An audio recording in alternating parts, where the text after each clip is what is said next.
2025. The first times we have turned these microphones on and press record and blessed y'all with some conversation surrounding life, living, and most importantly, wrestling. This is episode 182 of That's Freaking Wrestling. Three the Hard Way is back for Three the Hard Way 2025. Thank you, Mr. Knight. As we know, LA Knight does listen to the podcast. I am Matt. I am here with two of my favorite folks in the entire wide world. Rhodesia is sitting there making sure her T's are crossed and her I's are dotted, it looks like. New year, and we got E coming through with that fresh TFW podcast sweatshirt on. What's up, brother? What's going on, y'all? I got my Yogi, Positive Energy Yogi. Reach out to the That's Freaking Wrestling crew. Give us that sponsorship because your boy is repping this tee. It does help because we got 5 hours of wrestling to talk about, y'all. I told the team that we are going 9 p.m. Eastern Standard Time to 1 a.m. We have loads of fun and wrestling to talk about. I am so excited. And if you guys don't know, the reason why I'm going to be up so late is because we're having a snow day here in Georgia. Yay. And they closed the schools now. Like, I don't think my management team listens to the podcast, but they talk about we're going to learn at 8 a.m. what we're going to do about these store closing. I'm like Magic Johnson, Matt. When he quit the Lakers, okay, that's how. What was the future of the Lakers? He's like, I ain't gonna be here. I ain't gonna be here. Man, when you start a sentence with "I'm like Magic Johnson," I get scared because that can mean a plethora of different things. I am glad that you are healthy, my good man. You drinking your tea over there, and yes, holler out. And it's funny too, being real. We get these emails every week about sponsorship. And I just don't like look through them, or I know I need to start. I actually opened one up last week. I was doing a couple videos, or maybe 2 weeks ago now. And it was like 12 new sponsorship, what does it say? Sponsorship opportunities since the last login. And I know E logs in. So we got to look at what our opportunities are. They could be, the T could be on there. They may have been trying to find us for like the last 6 months. Oh, I got to keep it 1,000. I had no idea these sponsorship opportunities were available. So I will be sure to look tonight. It's going to your email. At 1, no, that's your email. I sure will be looking at 1:15 a.m. Eastern Standard Time after the end of this podcast. Amen. On the next pod, you're going to look behind him and he's going to have all the sponsorships behind him. Yep. Like, I ain't got no sponsorship. This ain't no ad. But I tell you what I do love. It's like, all right, man. Like, we're going to have to read the fine print. That's crazy. Hey, let me say, whatever the sponsor is, I'm going to let y'all, I told y'all I'm for sale. AEW, WWE, Yogi, Donald Trump. It don't matter. I am for sale, goddammit. It don't matter. Look, let me tell y'all, if he paid me enough, it's going to be a MAGA shirt right back there. Your ancestors is rolling over in their grave right now. Hell yeah, they are. That's crazy talk. So we haven't talked in 2 weeks. Before we get to the wrestling, last time we recorded was the week of Christmas, and we did back-to-back shows. Got some report cards. Sound like the majority, if not everybody who listened to those shows, appreciated those shows and they enjoyed it. So thank you for that. That was awesome. Shout out to Brandon. Of course, shout out to everybody who were special guests over the last few months on the show. Got some fun things planned and starting to bubble for January and February, so that should be cool too. But what have y'all been up to? Tell the folks that are listening, tell the freaks of the TFW podcast what y'all been up to for the last 2 weeks. Not a goddamn on thing, and everything at the same time. First, I do want to send our thoughts and prayers to everybody in California suffering the fires. Mm-hmm. That stuff, they put it on the news like apocalyptic scenes, and from what it looks like on TV, it is. So again, thoughts and prayers there. Yep. But this holidays was really chilled. Like, and then when I would talk to people about what they're doing for New Year's Eve and stuff like that, people are like, no, I'm just at home, I'm chilling. So I felt like this probably was like just the chill holidays, only to get us ready for the victory that we had. Yeah. Let's go. Let's go. My Lions hoodie on right now. #1 seed. What? Just like when I was young, my whole lifetime, I thought I would never see a black president. Nor did I think I would see a #1 seed Detroit Lions. Hell, Look, I got all new Lion gear for Christmas, y'all. Oh, that's sweet. I got a new Lions hat, but I gotta tell you, I've missed so many haircut appointments, as you guys have noticed. That I can't fit that bad boy. I got too much hair. You know, that's what's out here in Georgia. They say hair. I got too much hair. I could have put it on, but I'm excited about these Lions, man. It is a great time for Detroit sports, y'all. The Lions are going to the Super Bowl this year. I'm putting that out there in the air right now. We got my Detroit Pistons 500. Man, it is a great time to be alive, y'all. We got amazing wrestling to talk about, amazing wrestling to watch. The Lions, the Pistons. Man, what more can you ask for? And Pistons just lost. We were one game above 500. Just lost to the Warriors by 4, it looks like. So they hadn't lost in January. Detroit teams has not lost in January. Hey, man, before that, but now they are. But I knew it was going to be a problem when they activated Steph and Draymond. Yeah. I'm like, oh, shit. But, I mean, when we went 5-0, like, we 500, like you said. Let's go. I would take that. I would have never thought, especially with Ivy being out the last week and a half or so, I'll take that for sure. So, I don't know, like, if I should just continue to tell the folks what I've done over the last 2 weeks, or I should just take my time to shit on Rhodesia for not remembering what she did over the last 2 weeks. You know, I asked the question, and you said not a god dang on thing. Even though you have been to WWE live event in Chicago that you got as a Christmas gift. Mm-hmm. You have been to Detroit to go to said Lions game. I thought that was before Christmas. Excuse me? I thought that was before Christmas. You thought it was before Christmas. So you thought you did those things not last week. Because remember, that happened not 3 days ago. That happened before our New Year's show, our New Year's Eve show. Neither one of them happened before. Well, the Lions game absolutely didn't. So she went to the Lions game because of me. I'm going to put myself over. Thanks a lot, Rhodesia. Anyway, so we had a good time the last 2 weeks.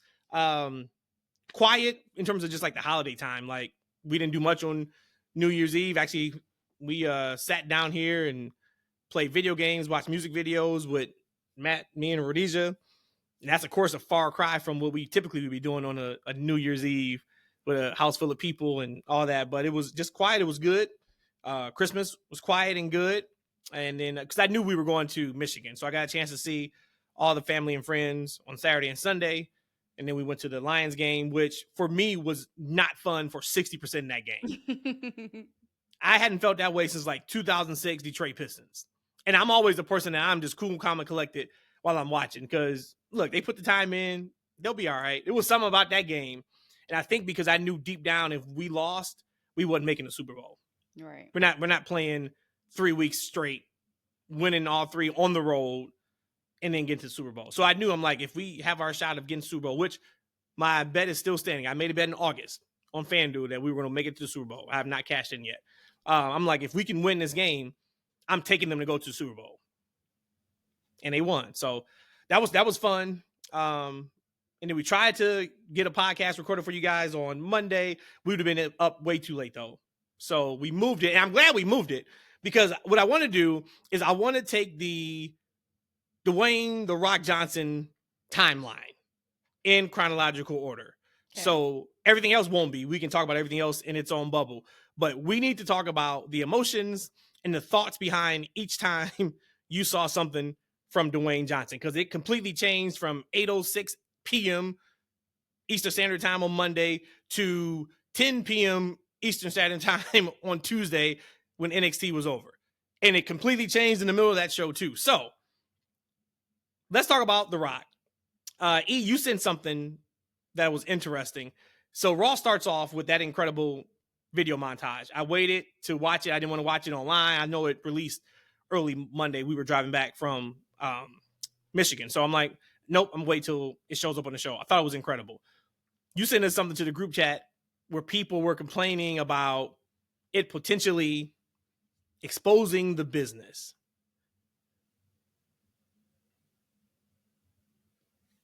Didn't Vince McMahon do that in Attitude Era? Man, didn't he do that in the 80s during that interview? Right? Y'all can't be serious. Like, there is no good faith people who are actually feeling that way and saying that. When I heard, of course, him saying work, shoot, babyface, heel, I loved it. Because that's what it is, for one. But number two, this is introducing an entire new world to WWE. Why would they act like this is real to them? We've been watching specials. We watched the special last year that was advertised on main WWE television, telling us about how matches got changed at WrestleMania and how it came to be. They've had a network for 15 years that after every major show, there are cameras behind the scenes and sometimes showing the people who just wrestled hugging afterwards.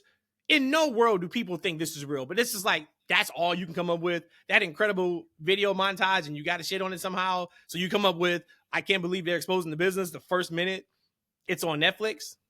Come on, man. Quick clarification. You started out by saying The Rock. We're talking about Triple H and his intro to Netflix, Raw on Netflix. Yes. Yes, that's what we're talking about. I'm not gonna lie. I told y'all I did take I clutched my pearls for a second. Like, oh my God, like we're doing this. We're talking about this. But just the genius of it is that there are people who are going to be tuning in, watching this, who have never seen wrestling at all, pro wrestling at all, or it was their siblings, like how I was when I was much younger. My brothers used to watch it, or my kids used to watch it. But there are new viewers that have no idea, other than the rumor that is fake, the God forbidden F word, that they need to be able to be smartened up. I thought, and he's a worker. He's a former worker. So if he is the one who would be the one who let people in on the business. I thought it was absolutely genius and brilliant. Yeah, I told you guys in the text chat, I feel like us hard-on fans, we overthink the business way too much, y'all. Like, way too much. We feel like we have to protect the business from ourselves, from the promoters, from the wrestlers.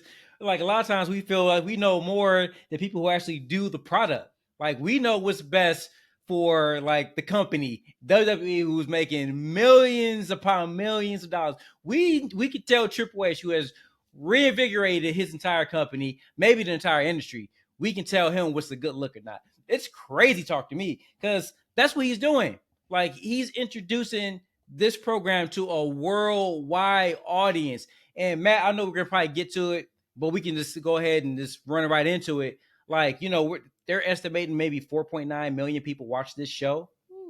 I'm not sure if that was households. Just in the U.S., but all over the world. Right. Households, so, yeah. Right? So that was worldwide. That was only including live and I think same day.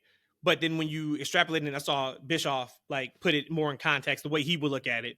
He's like, the average home has 2.5 people in the house in the U.S. He says, so you take that number. He's like, that means whatever number that is, 15 million people, 14 million people or something like that. He said had eyeballs on wrestling at some point in the last 48 hours on Netflix. And that's huge, right? And so you think about on average, right, when they were on USA, Fox, and over the past year, even during the hot period, you know, they're getting what, 1.5, 1.8, you know? Yep. Like, that's millions of people who either A, have never watched before, who were lapsed fans, right? Who are coming back to watch the show for the first time in ages. They chose to watch it on Netflix. And as Rhodesia said, and I said in the text group, I'm like, look, what is the thing that we've heard as fans all our lives? Oh, you watch that fake stuff? Mm-hmm. Like, right? So let me disarm you right now. Like, right? This is entertainment. Sit back, relax. Over the course of 3 hours, we are going to entertain you like no one else has. Don't worry about what's real. Don't worry about what's fake. Sit back and relax. That's a mission statement. And why not make it? Yep. Like, right? Why not make it? Like, we know the business has been exposed, right, by us and by promoters and wrestlers for the past 15 years like no other. The cat's out the bag, y'all. Like, heel, face, all the other stuff. That stuff is common knowledge right now. People know what it is. They've known what it is for the past 30 years. Like, so for anybody thinking they got to defend the business from Triple H and it was a bad look, you're a fool. And the part about that too that is hilarious to me is if it was fake or not fake, the words never came out was, hey, just so you know, guys, what we're doing is a whole show. Nobody gets hurt. What you're about to watch for 3 hours is fake. Welcome to the show. At all. That is what it sounded like people thought he said. They may not even know what work, shoot, heel, face means. But the point is, to your point, E, why would we not lean into that? Yeah. Where you can control it. That's crazy talk, man. Officially, and you can paint it the picture that you want to paint. And at the end of that, like you said, he mentioned what a face is, and then he'll be in the bad guy. He did mention that about how them telling stories, which I thought was a dig at AEW, but taking the stories, like to me, they completely control that. And I just feel like anybody who say other than that, those are the people who don't even wrestle. Like, you're not even in the business. Why? So you don't even go here. Yeah, you don't go here. And like, I am gonna say though too, because I'm gonna be a hypocrite if I don't. Again, for a half a second, I was like, man, I'm about to start gatekeeping pro wrestling because the Netflix Raw show was so damn good. Don't worry, I had Gatekeeper Rhodesia on the docket. Well, have it right here, Gatekeeper Rhodesia. I absolutely said that. I was like, man, like, this is some good shit. Like, these newbie people don't deserve it. We need it. We've been the ones that been here since day one. So I'm like the Lions fans. Same exact thing, right? Yeah, don't tell me you a Lion fan. I asked you since when. You said since week 9. Man, if you don't get the fuck out of my face. Week 9. We 0-16. I came out the womb proud about, a Lions fan. My bad. No, but I'm all for it, man. Look, I'm all for the bandwagon. Jump right on the board. God damn it. You know, like, man, like that number they got on Netflix is huge. I doubt that they can, you know, capture that week in, week out. But just imagine, like, right? Well, just imagine in 2025 that, you know, they getting damn near 5 million people to watch a show. That's crazy talk in 2025. First 48 hours, brother. So think about now what that looks like for a full 7 days. Because they can only capture that part of it.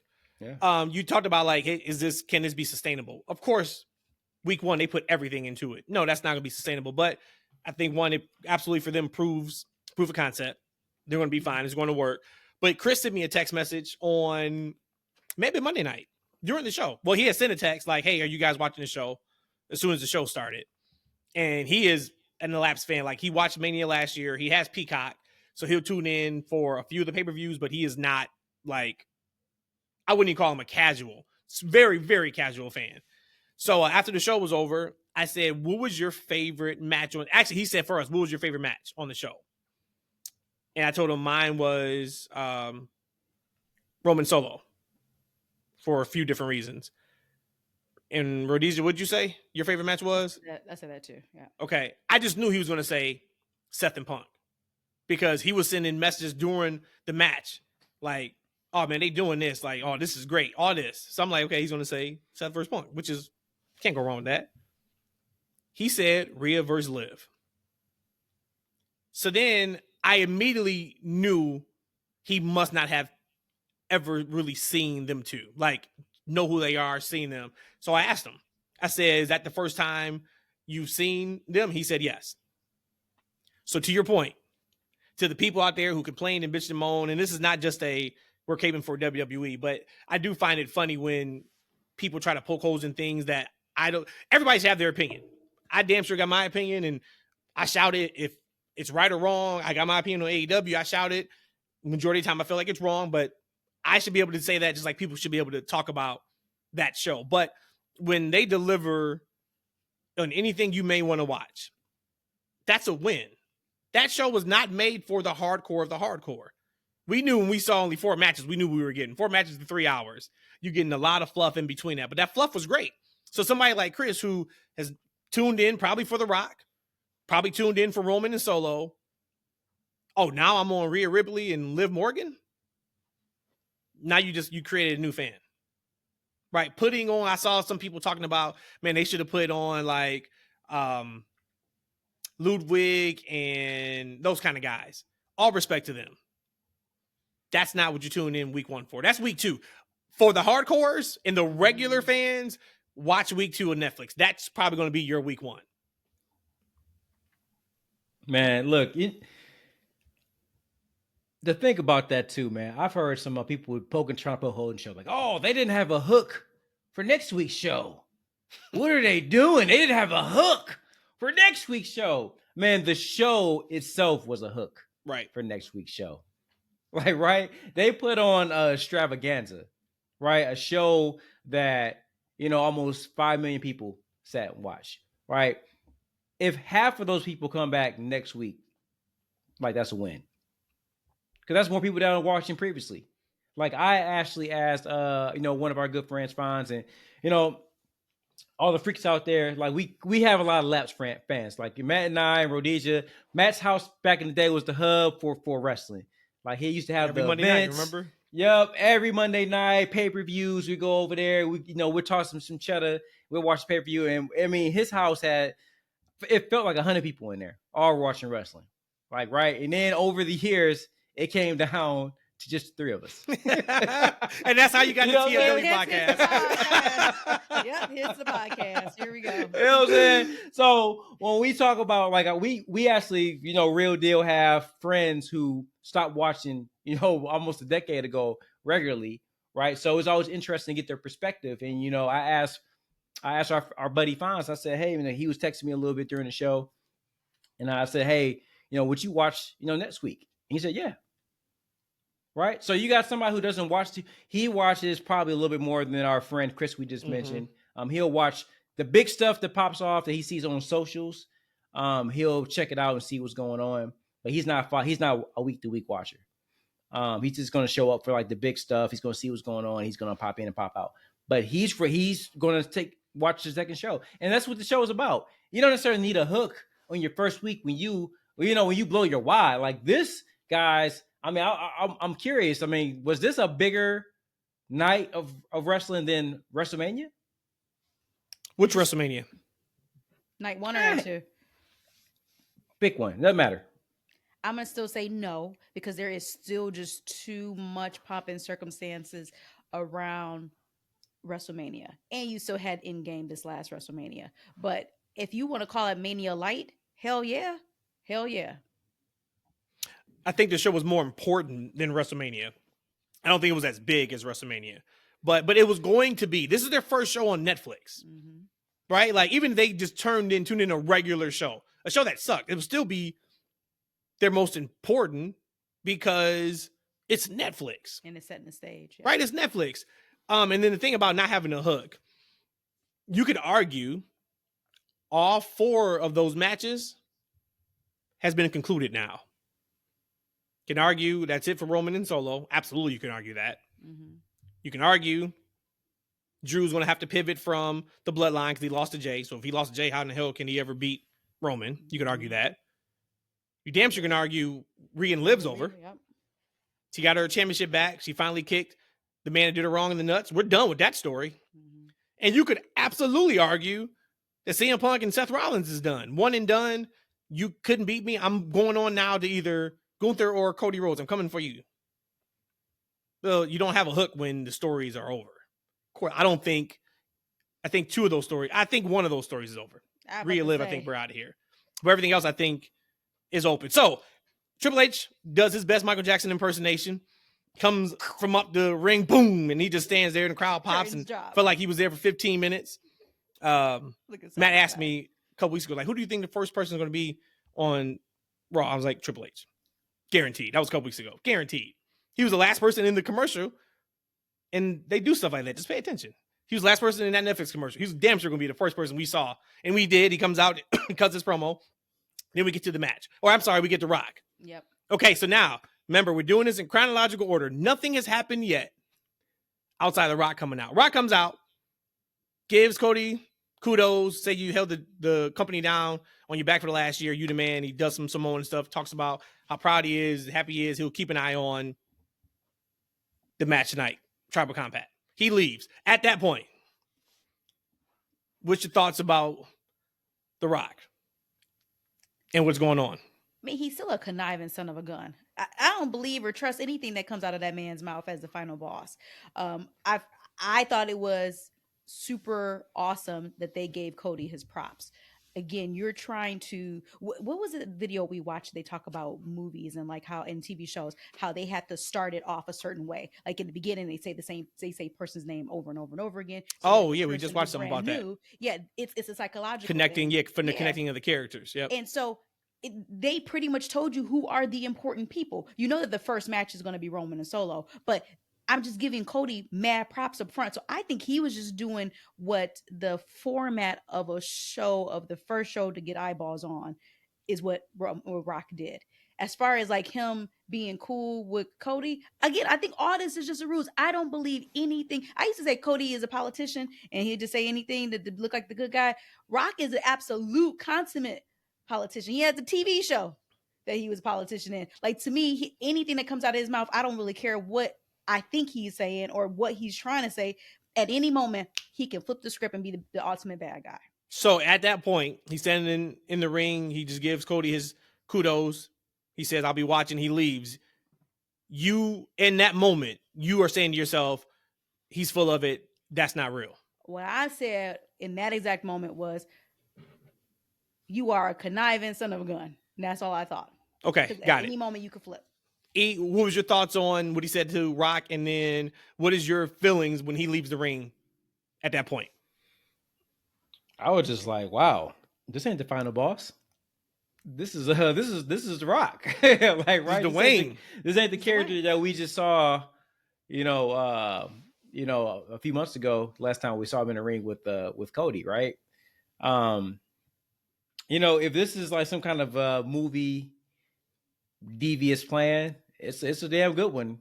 Like, right? 'Cause to me, when I heard him give props to Cody like that, and then, I know we're going in order, just some of the interactions I saw throughout the show, I'm thinking like, damn, I think we're not getting that Cody versus Rock match. Like, that's what I kind of got when he gave the Cody props like that. I kind of felt like, okay, that story isn't going to come. We're going to get something else. At the end of the episode. No, okay, stop right there. We haven't got there yet because I felt the same way. So I mean, at the end of that promo. At the end of this promo, when I left, I was kind of like mixed feelings on it. So I kind of feel like he was just there, continuing like with Triple H, right? Mm-hmm. He's there to welcome everybody, to talk about what's going on, to give a feel good moment to the crowd. I didn't feel like there was any storyline progression, relevance, or anything really to what he was saying, right? I think he was just there for star power, to be an ambassador for WWE, like, right? He kind of, gave Cody a little joke, like, "Hey, Joe," but he said it in a joking way, like, "Joe, Mama Rose, I say hello," right? Just the whole thing. It just didn't seem like it was story to me. But yeah, I digress. It felt real. Like, it felt real. So when I saw that at that moment, and shout out to my guy Dilly Bar on Twitter.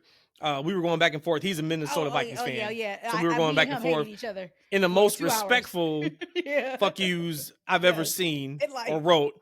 Shout out to my guy though. He had sent me a message on, I think, Monday or Tuesday saying, "Hey, can't wait to hear the pod and see your guys' reactions on the show."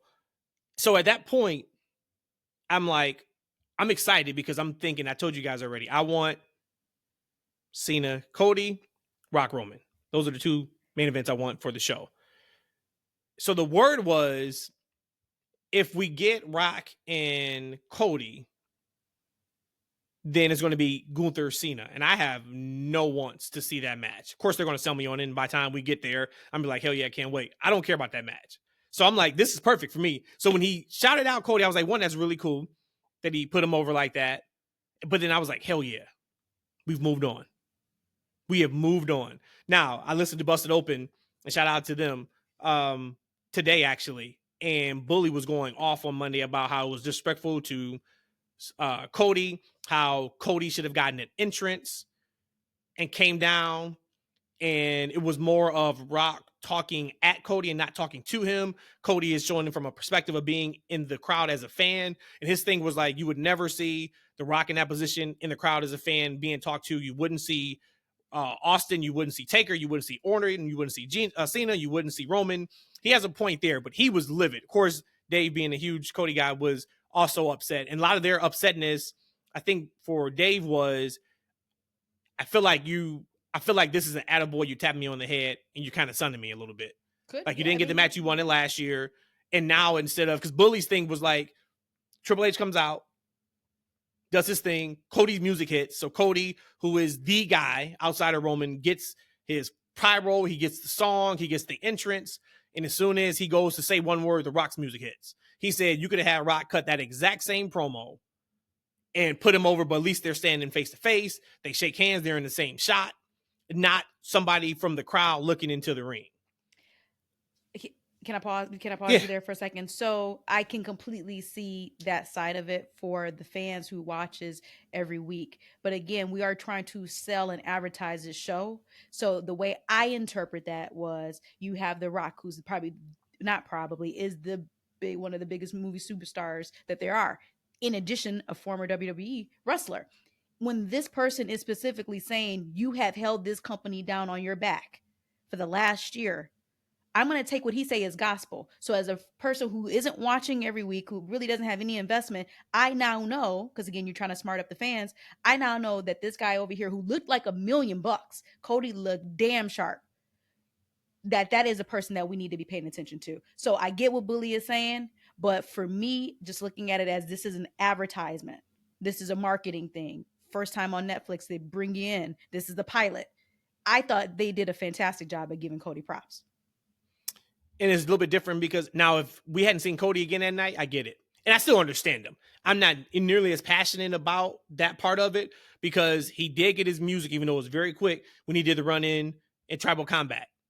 So for him to come out and save Roman or get involved in Roman, like, that's a big deal.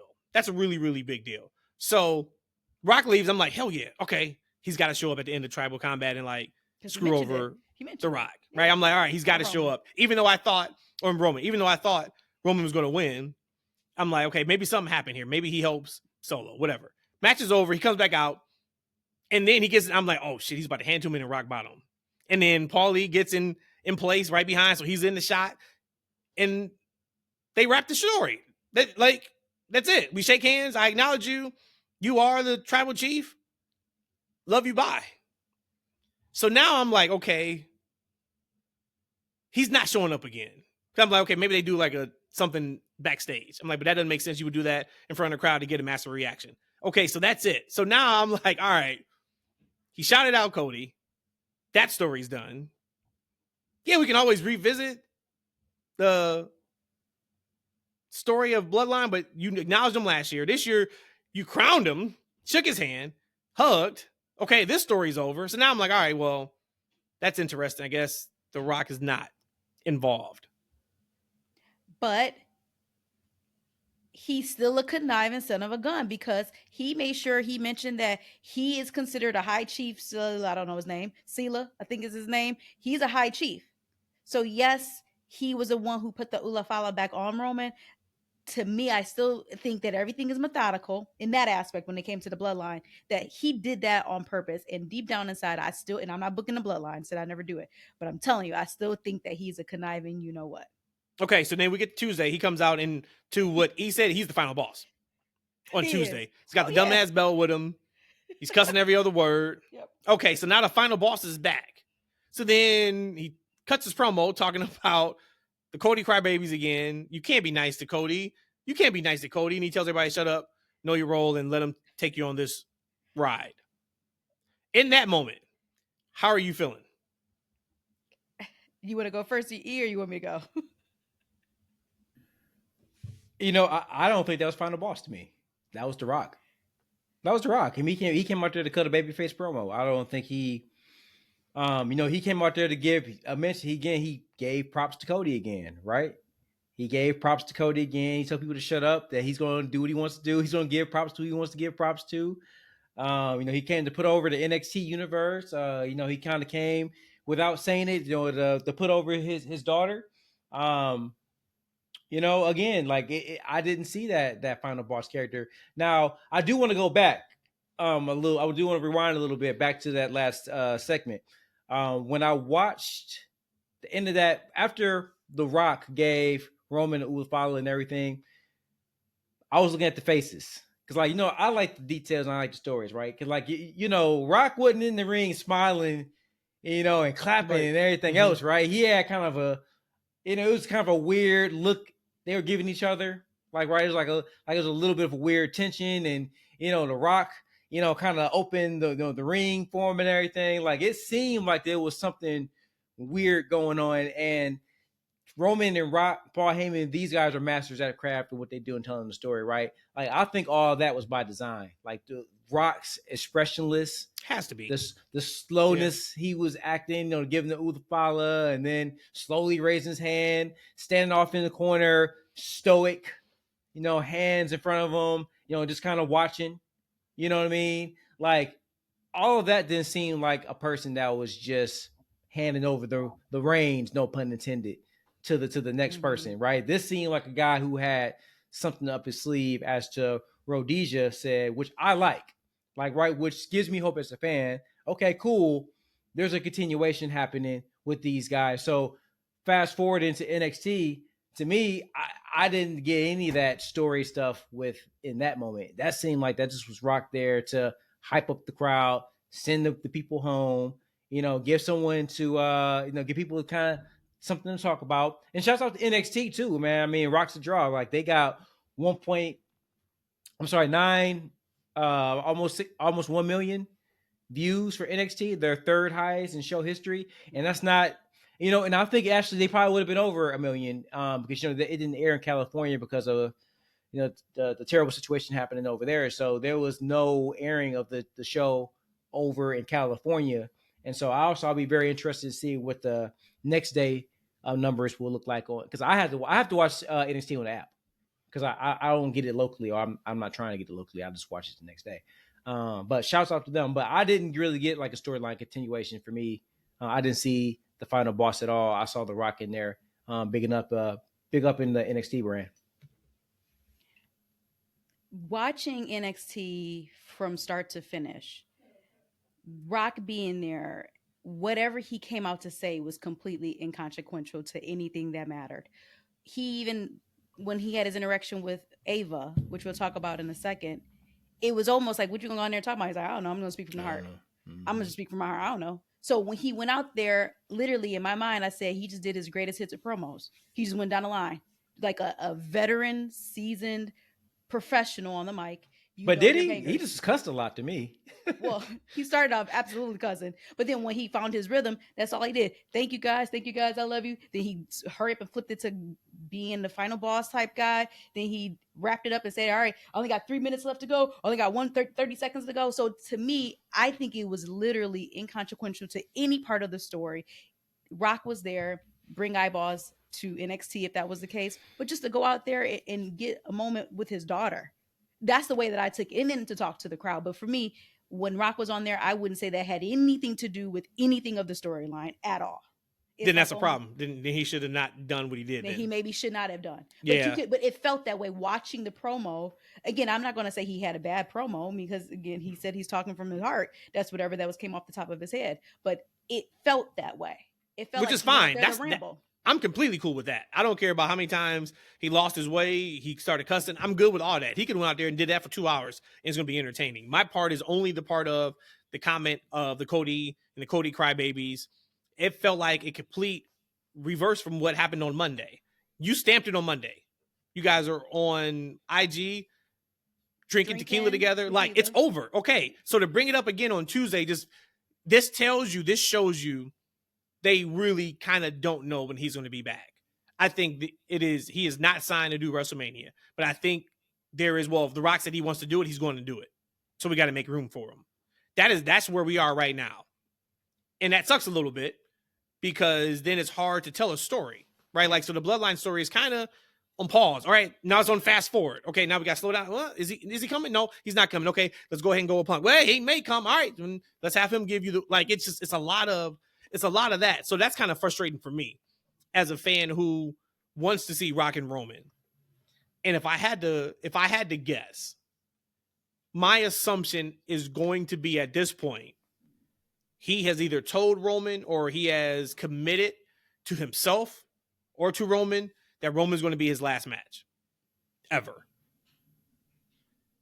And I think it's a thing of, when do I really want to have my last match? Because when I have my last match and it's over, there's nowhere for me to go in ring.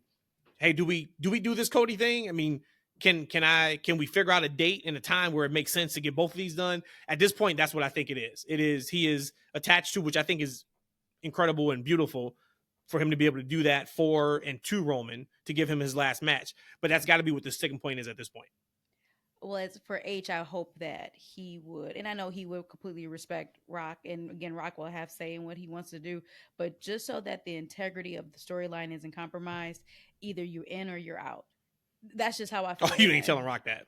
I know that. I know that. But I'm just saying that as a fan. Good luck, Paul. Fuck around with you. We have Vince back in as a head creator. Who, me? And we can't let that happen. Oh no, Paul Heyman not Paul Heyman, Paul Levesque. You keep doing what you're doing. You let that man come and go as he please. If he want to come out and throw up 4 fingers and leave and don't come back for months, you let this man continue to do what he needs to do, so you can continue to do what you need to do, and that's continue to be the best head creator that we've had in a damn generation. I think that. I mean, I don't think I know that Rock has already told them what his plans are for Mania if he can make Mania. Like, right. So he's probably has limited dates to do something in between. And as you said, like if you can get Rock to do anything, like for NXT, like I'm with Rhodesia, like, you know, Rock being on the show didn't do anything for a storyline purpose or anything like that. But it did put extra eyeballs on that show, right? Potentially, you know, 1 million more people watching that show, right? That might hopefully carry over to the next show. I think that's the great things. You can get a spotlight on anything. But I feel like maybe we don't get Roman Rock, but what's next for him if we don't? Who? Like, right? Like him who? Roman. I mean, at this point, like Rock is Rock, right? We don't, you know, Rock is a part-time for part-time. Like he is if you want to talk about special attraction, he is certainly a special attraction at this point in his career. He's going to pop up when he pops up. I'm talking about Roman. Roman is definitely, he's a part-timer. He still is on the full roster, like right on for limited dates. If it's not Rock, who else do we have for Roman at Mania? And before anybody goes, Cody, nope, I don't want to see those two in the ring just yet. We need to give it a little bit more room between those two and a story to tell that matters versus the third match in their trilogy, right? Yeah. I've said my last. So you mean, but yeah, go ahead. I would say my last thing of booking Roman to end his career, I would like to see it as Rock, Cody, Seth. And that'd be like my last final 3 feuds with Roman. That's kind of what I would want to see. And then his regular career is over. But again, those 3 could be another 3 to 4.5 years. But that is what I want to see in that order. I mean, well, him and Seth have to have the blow off that he was making fun of us a year ago about. They're gonna have to revisit it. So they're brothers. They have to end it. You got to do solo Roman. I don't know if that's at Mania. I don't think that's Mania. I think they're going to do Roman and Punk at Mania.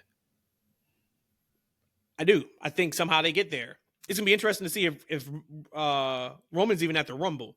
He said they're going to do the coronation or the celebration January 27th, which is the right before Monday Night Raw before the Rumble. Like, so he shows up at the Raw and then goes into the Rumble. So I don't even know if he's in the Rumble. But it does feel like at this point, the Bloodline storyline, if it was over, we'd be like, okay, it makes sense. At this point, we would. It feels like it's over, but then it feels like it's not. It feels like it's going to be another pivot. Let's talk about it. I don't know what you got next in the docket. Let's just talk about it now, because we are talking about the Bloodline. That shit's over, man. It's over for Solo. Oh, for Solo it is. I'm talking about for the storyline, though. Because it's over for Solo. But so let's talk about it, right? So if we don't know what's going on with Rock, like, right? We don't know what's going on with him. Like, the next time we see Roman is going to be at the 2K25 press release. Like, what's the next story to be told with these guys? Legit, it's got to be Solo and Jacob. Jacob's got to turn on him. And I don't know if it's turned on him. Right. So then that's what I'm saying. Like, it feels like now the focus is going to be on SmackDown's Bloodline. Like, there was the information that came out that the Bloodline, OG Bloodline, was going to continue when Raw went to Netflix. Seemed like Jay doing his own thing. We still got Drew. Drew's still the Bloodline killer, maybe. After getting rolled up, who knows? I don't know. That was kind of unexpected. That was great too. That match was yeah, there's a story behind it. Nothing like the other 3 matches on the show, but they gave Jay that spotlight of making sure he had that insurance. He had Travis Scott with him. I thought that was awesome for him. But yeah, man, I think it's Jacob. Now the story turns to Jacob. I gotta tell you though, I can't see. They have to do a great job with creative. I can't see them making Solo a sympathetic character at this point. That makes me want to cheer him in a feud against Jacob. I mean, it will make kind of logical sense that Jacob, the guy said, "I love you, Solo." Now without the Ula follow, I don't love you that much no more, right? Like, right? I loved you, Solo. Like, it will make sense from a story perspective that those guys would turn on Solo now that he's not the one anymore, right? It will make sense. So at that point, how does Solo now become a sympathetic character that you want to root for him? Because up until this point, he's been a despicable heel. Ooh, right? But has he, though? Has he? Here's the thing. Absolutely he has. He has in my eyes, but they be dropping on commentary that people would say that he was a better tribal chief to the bloodline than Roman was. And they brought that up pretty much almost every week that they're on. To treat him right. Didn't beat their ass. None of that. Yep. They were bad to everybody else, but to loyalty, Solo has been the better leader of them. Well, look, just because like a gang leader is good to the people that's under him doesn't mean that he's not a gang leader. And this dude is selling drugs to youth and, got prostitutes and, what I'm saying? It's like, just because he's a good person to the people he employs doesn't make him the work that he's doing any good. This is a villain. You know what I'm saying? Yeah, he's not as a dictator or a tyrant like Roman Reigns was and actually probably still is, because that mug still ain't apologized to my boy Jay. He ain't said, "I'm sorry, Jay." You know what I'm saying? You was right. You was right all along, Jay. Just like on this show, y'all don't say, "Big Daddy, you was right," when y'all be trying to come down on me about random things all the time, and he be right about everything. We need to do a show called "Daddy Was Right." You know what I'm saying? But do it by yourself. My real daddy dead. My real daddy dead. What in the world? Well, Daddy right here, he live in a living color, and we need to do a show called Daddy Was Right. But back to Jay. Jay was right. We never got the apology from Roman. Roman still is somewhat of an asshole to his family. Right? He's still kind of that same guy. It's okay, because he don't change too much for what made him the guy, right? But going back to Solo, now what they could do, if we get, Jacob takes over, and I'm still not sold on Jacob just yet being like that next big guy. I think they got some work to do with him. Like, now he can do it, but it's gonna take some time, right? But I can see them bringing in maybe the other guys, so like they still got longer in the wings. Maybe he's going to NXT. They said that's the word. I heard he's going to NXT too, but maybe with Tonga Loa out for maybe some time, maybe there might need to be a replacement. But I can see him bringing in somebody else and them beating down Solo, and he is brother, he is family. Maybe Jay and Jimmy come to his side and they kind of redeem him. That could be the story, but I just don't see it unless something like that happens. Real quick, and then we can move on. I think you're underselling Solo a little bit in terms of him being a heel. You just said Roman's an asshole, he's a heel. So if they're feuding, one's got to be a babyface, one's got to be a heel. One's got to be a good guy. So in your world, in your story, which you could tell, which is incredible, Roman's the bad guy. Solo's the babyface. Solo said there's consequences to losing. If this whole thing is about family and making sure our family is taken care of for generations to come through this thing, that would be like if we had to protect our family. To our family, we're the babyface, sis. To the rest of the world, we're the heel. You don't give a damn. I'm protecting what I need to protect. I'm protecting my blood. So for Solo, that was his thing. And he's always said, if Roman beats me and he takes this, I'm acknowledging him. You wasn't here, man. You wasn't here. You lost. Somebody's got to take this on. I'm going to take this on for the family. I think he's absolutely can be sympathetic when Jacob beats the dog shit out of him. And all they got to do is show a couple of those videos of I'm doing this for the family. Hey, this is what it is. I think you could get Solo cheered. Are we going to forget that this man beat down his own brother in cold blood for no damn reason? We going to forget that he did these horrible things? They all did that, I think. Which one? Jimmy, Bo Jimmy. Like, everybody forget about Jimmy. Jimmy Uso, goddammit. Stop forgetting Jimmy about cost that Jay man. the title at the SummerSlam we was at. We went to those So that wrestling matches. he deserved to get beat down to the ground and blooded by his own little brother? You know what I'm saying? So you never got in a fight with your brothers before? I ain't beat the man bloody. And then that's family stuff. And family stuff. And then my brother fought every day. And then Solo, dude. So Jay wins the IC championship, the greatest moment in his career. Man was crying on TV, proud that he's made this accomplishment as a singles. Only for his brother to come ruin that and take that title away from him. That's why Jay even had to go back. Jay was like, look, y'all do y'all thing. I'm doing me. I'm out that thing. Y'all do you. Solo came to this man's crib, took his money, and smacked him in the face. And you mean to tell me he ain't do nothing wrong? He's just trying to protect his family, brother. Hey, Jay did put up a social media post and said a world champion 2025. Yes or no? Is that happening for Jay? I say yes. Sure. I gotta ask. I mean, I'm a big Jay guy, man. Like, if you think about it from yes, short answer. Because outside of like Cody, who's the next biggest babyface in that company? Right? Outside of Cody, Punk, you take the normal players out. That's going to be invested in other stories potentially. He's the guy. Like, look, like even he's rivaling what Punk's doing right now. Like, when his music hits, his engagement is off the chain, and he's crossover right now. Right? You got Travis Scott and these dudes coming out his entrance. Like, man, he has it like no other right now. I'll take a Jey Uso over a CM Punk for today's audience that they're marketing to. Yeah, right? For that 5 million that's watching, like, Jay is more marketable to that than a CM Punk right now. Right? And that's no disrespect to CM Punk. There's obviously a place for him at the main event and high up in the card. Not saying that at all. I'm just saying right now the time is now for Jey Uso. He's young. He looks good. The gear. He has the music. He has the swag. It's on 1,000. Like, why wouldn't you push this man? And when you got a guy like Gunther who's stinking up as champion, man, get that belt off that man and slap it on that other man and let him shoot up to the rocket. Imagine you got Cody as champion on this brand, and you got Jey Uso yeeting it up, got the crowd waving on the other brand. Like, that's something to see to me. That's good business. Good business. And if Jay was world champ, Roman may get a little jealous. Ooh, just saying. And then Roman to come out again. I sent Franz a text. He had texted me during the show about he's like at the end of Cena and Seth. I mean, not Cena and Seth. I'm fucking names up today. Roman, no, after Punk and Seth. That's what I was talking about.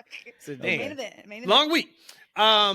He was like, Solo and Roman could never.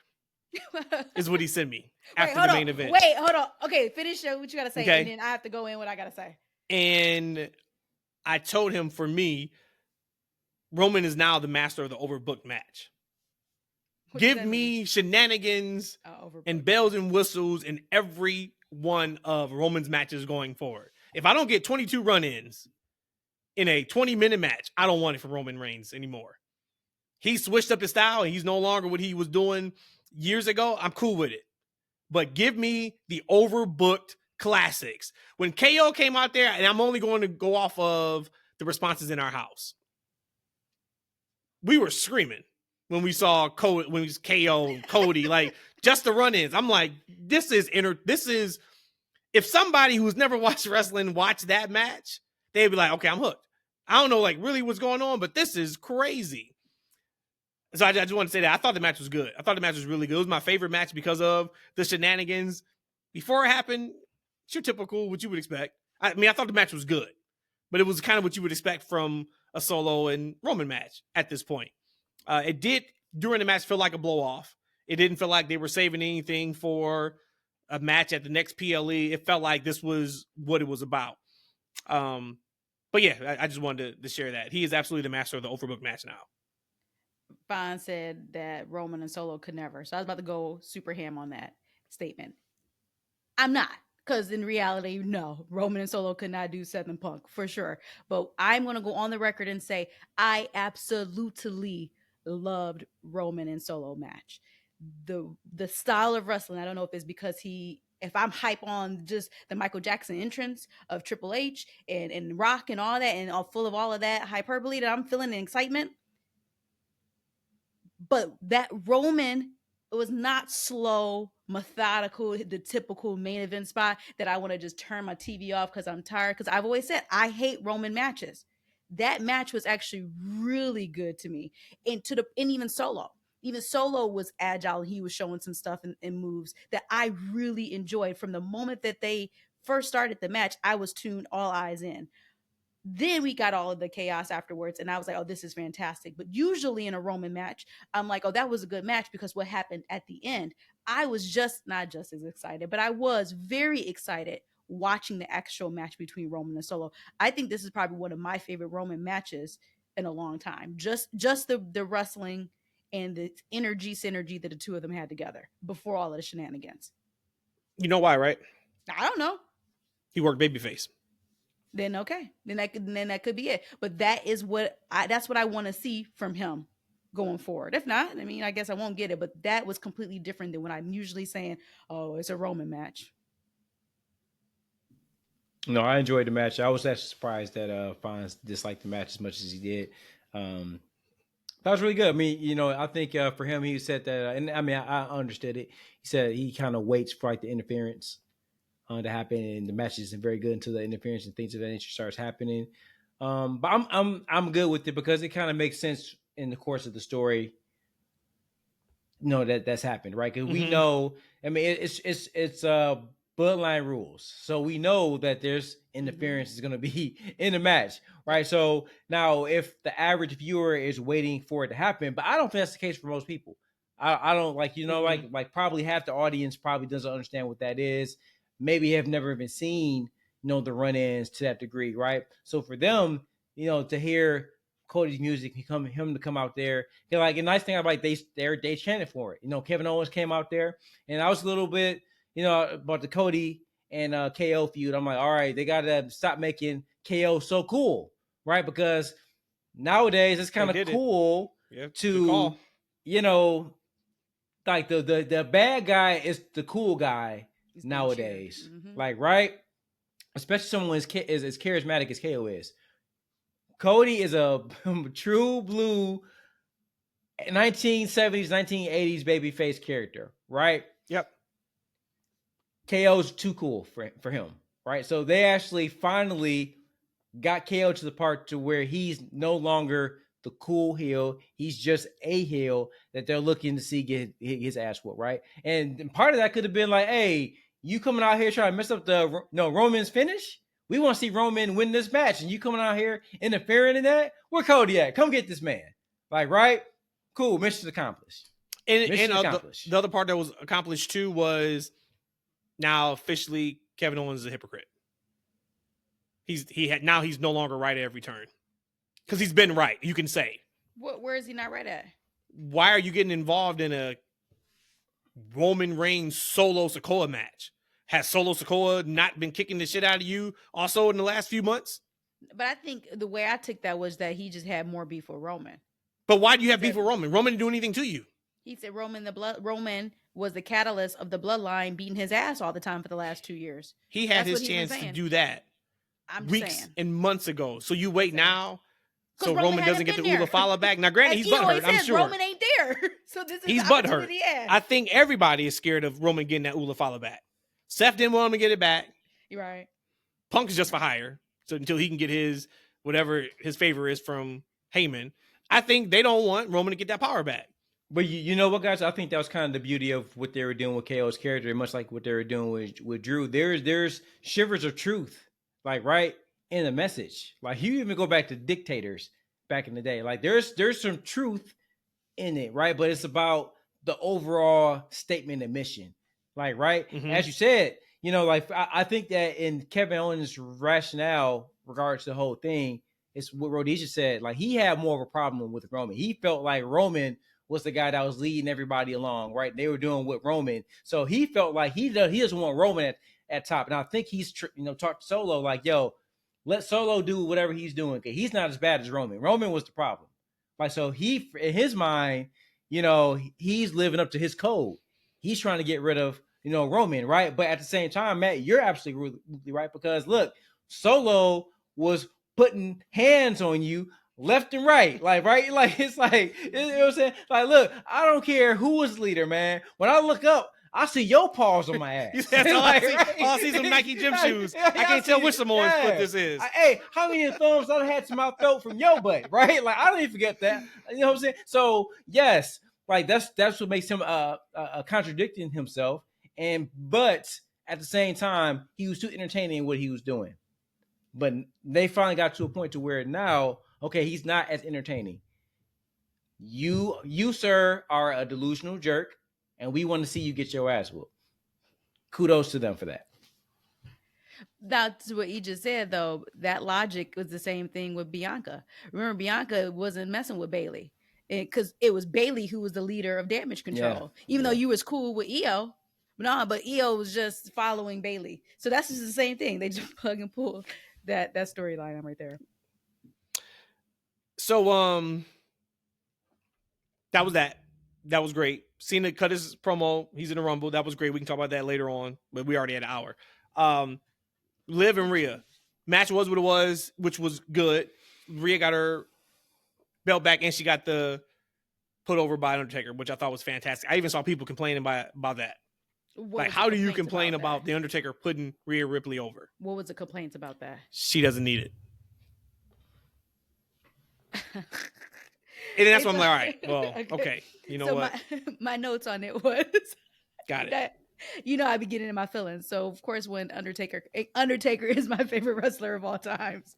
When he first came out, but he came out as American Badass, I was like, this motherfucker just freaking stole her thunder. I was so pissed. But by the end of it, she sure did. I was just like, you can't be serious right now. I didn't say anything. I let it ride. But I was really like, she can't. I think I was looking at my phone. Like, she can't be fucking serious right now. Yeah, literally. She thinks I just want to be like, you can't be serious, Rhodesia. You really think he's coming to the ring and she's about to walk off? So look, but I'm like, he wasn't like he's burying her. He's stepping all over her. Then he did the rotate around the ring. I'm like, oh, he really stepping on her. Oh, he doubly shitting on her. I was like, everything about him. Like, again, you never meet your heroes. Then he came up and then she came back. I was like, okay, that's cool. That's the ultimate rub. So I don't have a problem with it after the whole interaction. But when he first came out, I was pissed because he looked at her, but he really didn't even interact with her when she first came out. And she almost seemed like she was kind of taken back by it as well. But I was hating. I love that about our dynamic because we got all different voices and we hear different angles of fandom. I asked Ashley when it happened. I'm like, I bet Rhodesia hate this shit. Like, she need a. I thought it, but see at the time I didn't text. I was struggling on staying awake, y'all, because like 10 o'clock is my bedtime, y'all. 10 p.m. EST is my bedtime, y'all. And closer to get, my eyes get heavy. But I'm like, I bet Rhodesia hate this shit. Oh, the WWE think that she needs a man to get her over. I didn't even think about that. I'm back to being mad again. You're right. Like you need a man. Feminism about to come out. Listen, we don't need a man to rep for her, ever. But you need a dead man. That was really cool, though. I thought it was super cool. Yeah, that's super cool. Super cool. Yeah, that's awesome. And then same thing, right? Like if you use Chris as an example, he could be like, "Oh, this Rhea Ripley girl is like, she's my new favorite now because of what Undertaker just did." Yeah. So we go on one side of MAGA to the other side of MAGA. Hulk Hogan. Somebody put up. I laughed about 3 minutes. Well, more like giggle because I couldn't really laugh out loud where I was at. Somebody put up on social media the tweet of Ultimate Warrior the last night he had on Raw with him with that mask on and said, I hope this is Hogan tonight. I don't get it. Oh, shit! Warrior died a day later. I was like, oh my God. That is ridiculous. I don't wish death on anybody. But I do hope we don't see this man ever again. And I know we will, because that beer company has a sponsorship with WWE, and now they're like minority stake owner in WWE. So we're going to see this old fuck more. But when he came out, I was like, all right. I think I said out loud, I was like, all right, LA, do your thing, please. and they booed it, man, that was my favorite part of the show, actually, was that. And to see him continue to try to get his shit off. Well, let me tell you something. Boo, sit down, bitch. I couldn't stand that. We're going to talk about afterwards. He was surprised by the reaction. All right. Hey, Rhodesia, this is how you block somebody back in the 80s, right? On the phone. You pick up the phone. Bitch! That's what you got to do to Hulk Hogan. You know, when you see him. Bitch! Hang up on him, man. Like, you know, like, guys, like, when I'm watching, when I saw Hogan, right? Because Hogan, when he comes on to, as wrestling fans, we do a great job repping. Because I want to say that every time he comes out there, he gets booed. We boo his ass off. We boo him every time. And I was so happy he got booed again. Because I'm like, man, what they doing bringing this dude out there? Now, you look in that ring, you know, he has 2 All-American, you know, logos in that ring. So I'm like, oh, somebody spent some money. They doubled up, to put his old ass back out there. But I'm glad we booed him. But I thought about, like, man, like, who wants to see Hogan in 2025? Now, I know in that one sign-in, I think back in November or December, he was like one of the bigger draws. But I feel like, all right, Fanatics. Look, yep. Fanatics, right? And so I know that he's a MAGA, you know, he has the MAGA powers shirt and everything, man. And, you know, he's a Republican and that kind of thing. But I feel like, all right, if you're a Hogan fan in 2025, you're a hardcore conservative MAGA guy, and or you don't care about his racist past. And the number two is the problem. Ain't nobody booing a wrestler because they're Republican or Democrat. It's never happened in the history of wrestling that I know of. It never will happen. Nobody's booing him because of that. When Taker came out, though, but nobody's booing because of that. They're booing because he's a racist piece of shit. Yeah. They're booing because of how he treated it. They're booing him because he is a. Let's not forget when he had whatever business he has. He found out old girl was black. He fired her. Yep. Mark Henry came out and said, like, look, I offered to take him around. I think he said black colleges and like talk about it. Hogan said that won't work for me, brother.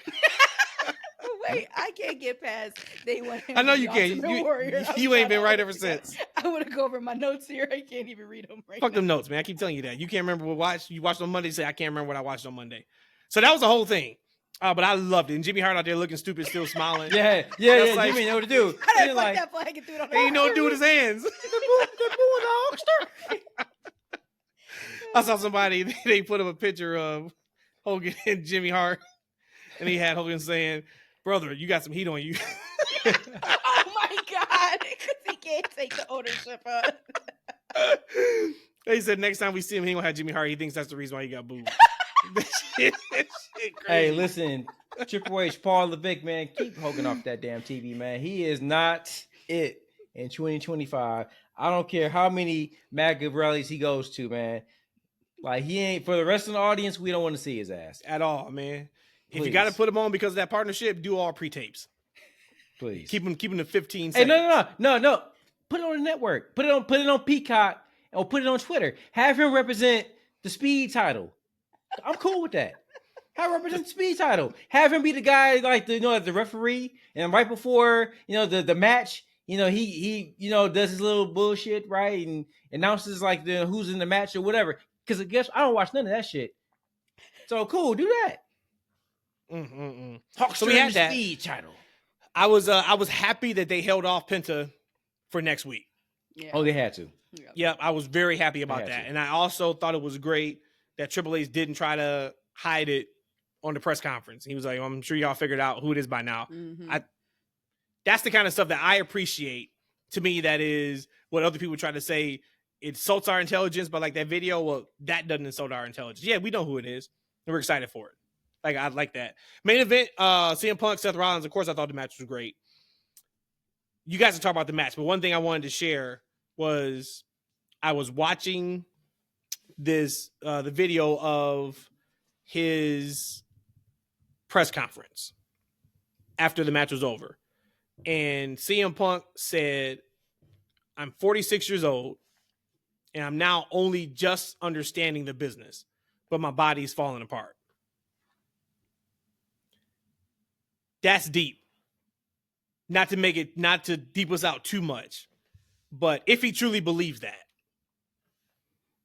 if that's not a life lesson of figure life out before it's too late. And the big part of this to me is CM Punk is one of the best at wrestling promos and psychology and knowing what works in the business. So for him to say, I'm 46 years old and I'm now just figuring this whole thing out, and it sucks because my body's falling apart on me. So I can't do everything I want to do. It's in my head. I know now where to place it, how to do it, when to do it, where to do it, why to do it. But damn, I can't do it. I thought that was crazy. Did you watch that? Did you see that press conference, E? I didn't see the press conference. No. It was very interesting to say that. I mean, you hear that in sports all the time. You know, like a lot of the greats, football player, basketball players, like, man, look, I know mentally I can still do this at a high level. Mm-hmm. It's just that my body won't allow. Like, look, I get it, y'all. Look, I've talked to y'all. Look, I'm doing yoga right now, stretching.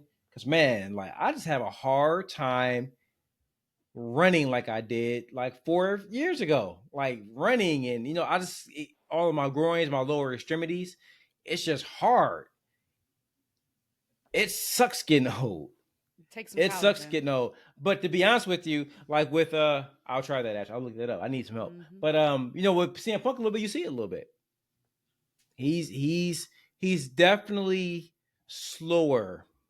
A couple of notches than he was, you know, really 10 years ago. I mean, which he should be, right? 46 compared to 36. Right. But not everybody, I guess, can be AJ Styles, right? I know he's injured right now, right? So that might be some of the age might be popping up with him, like that wear and tear of his body.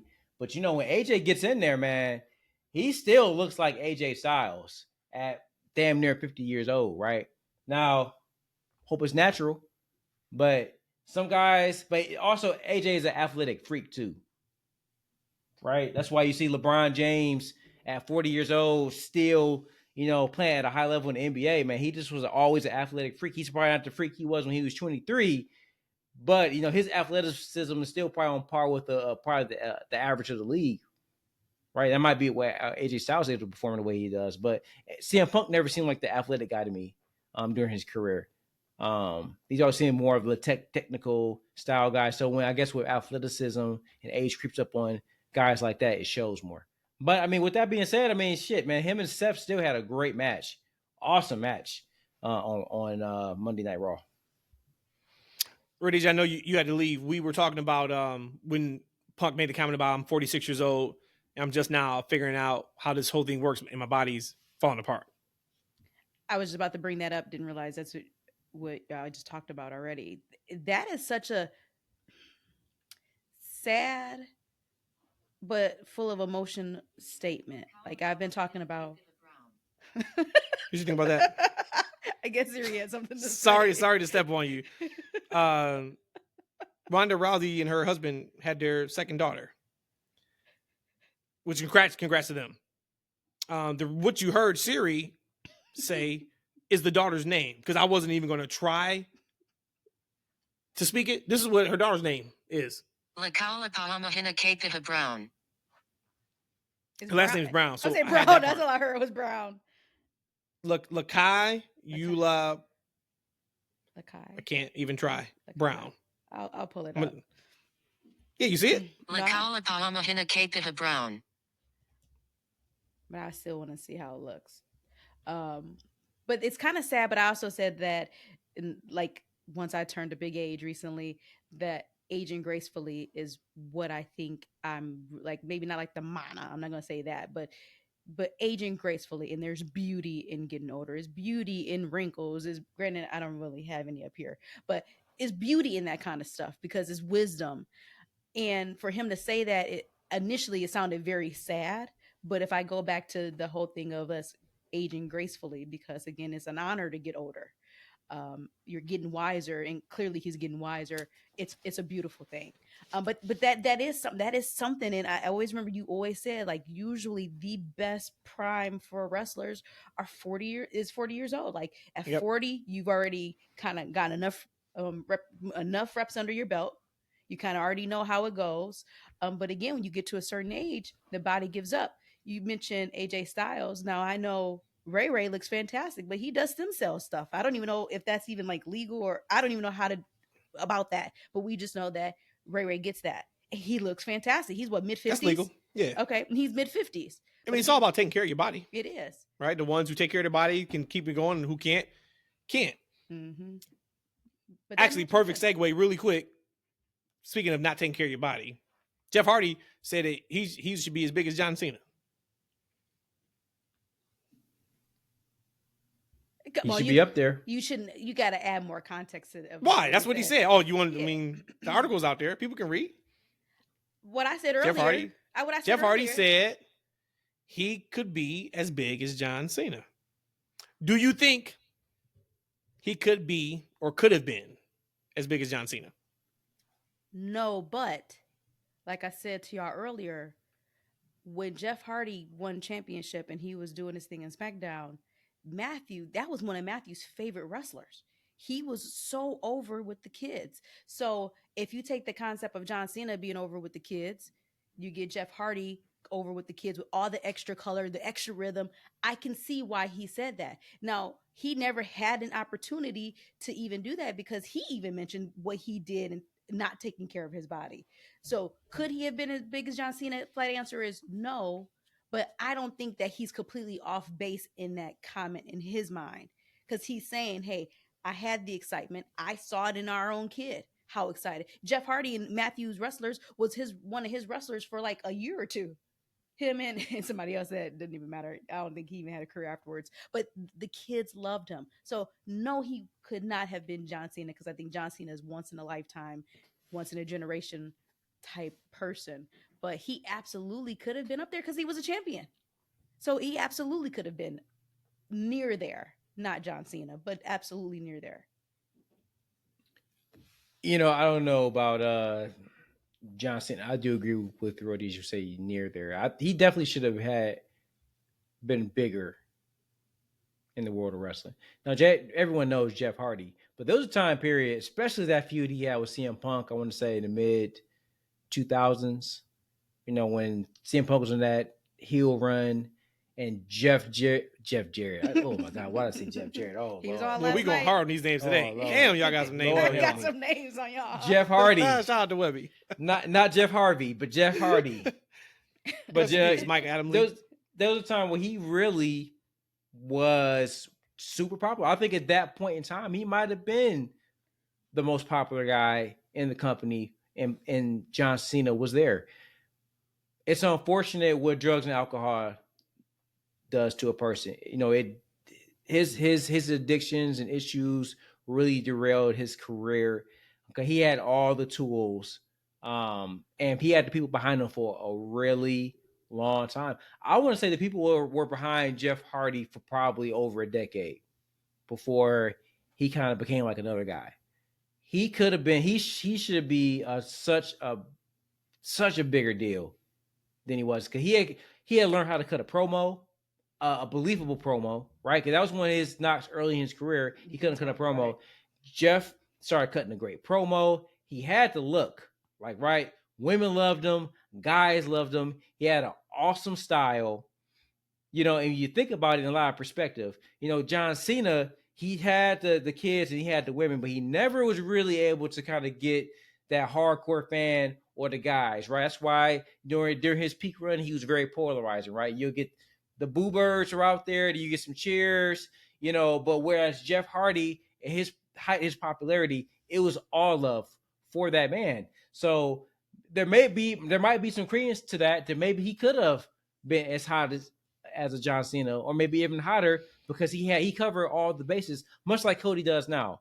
Like, right, Cody has, you know, like the guys, he has the girls, he has the kids, he has some of the hardcore audience, he has some of everybody, you know, cheering him right now. But I would say Jeff Hardy had a unique charisma that hasn't been seen before in wrestling.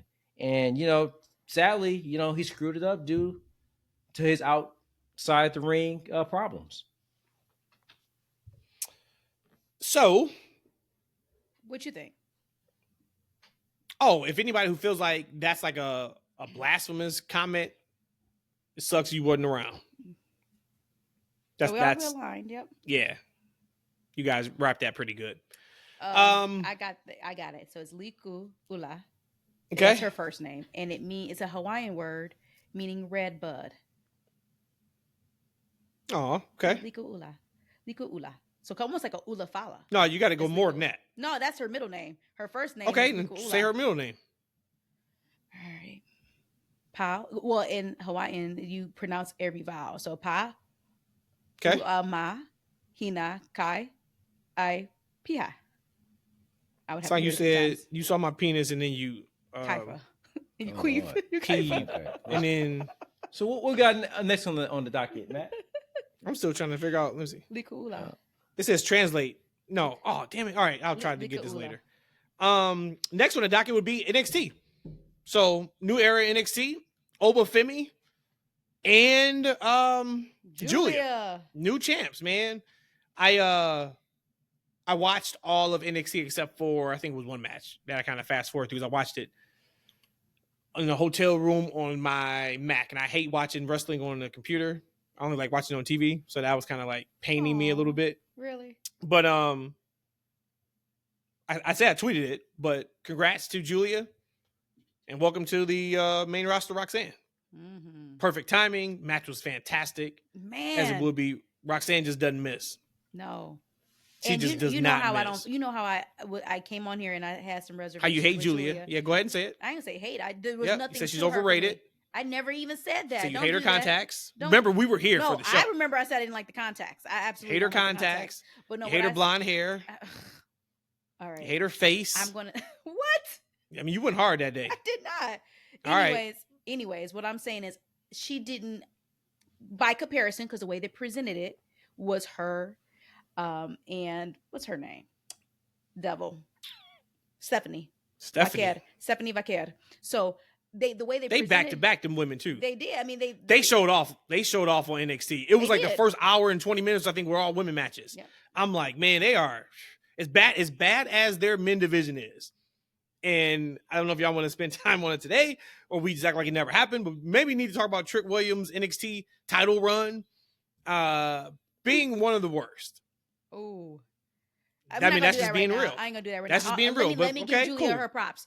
Like I Cool. said, that match we talked about. I love Trick. Whoop that Trick. We'll see you at the Rumble, buddy. Rhea and Liv was a good match, but I thought Roxanne and Giulia was a great match. I was like, this was fantastic, and it made me excited for Giulia. So I'm gonna kind of recant some of my feelings on Giulia because I felt like Roxanne put her over. Hell, Giulia could still wrestle. I'm not saying that she can't, but I am going to now allow my emotions to get involved and get invested in Giulia again after that match.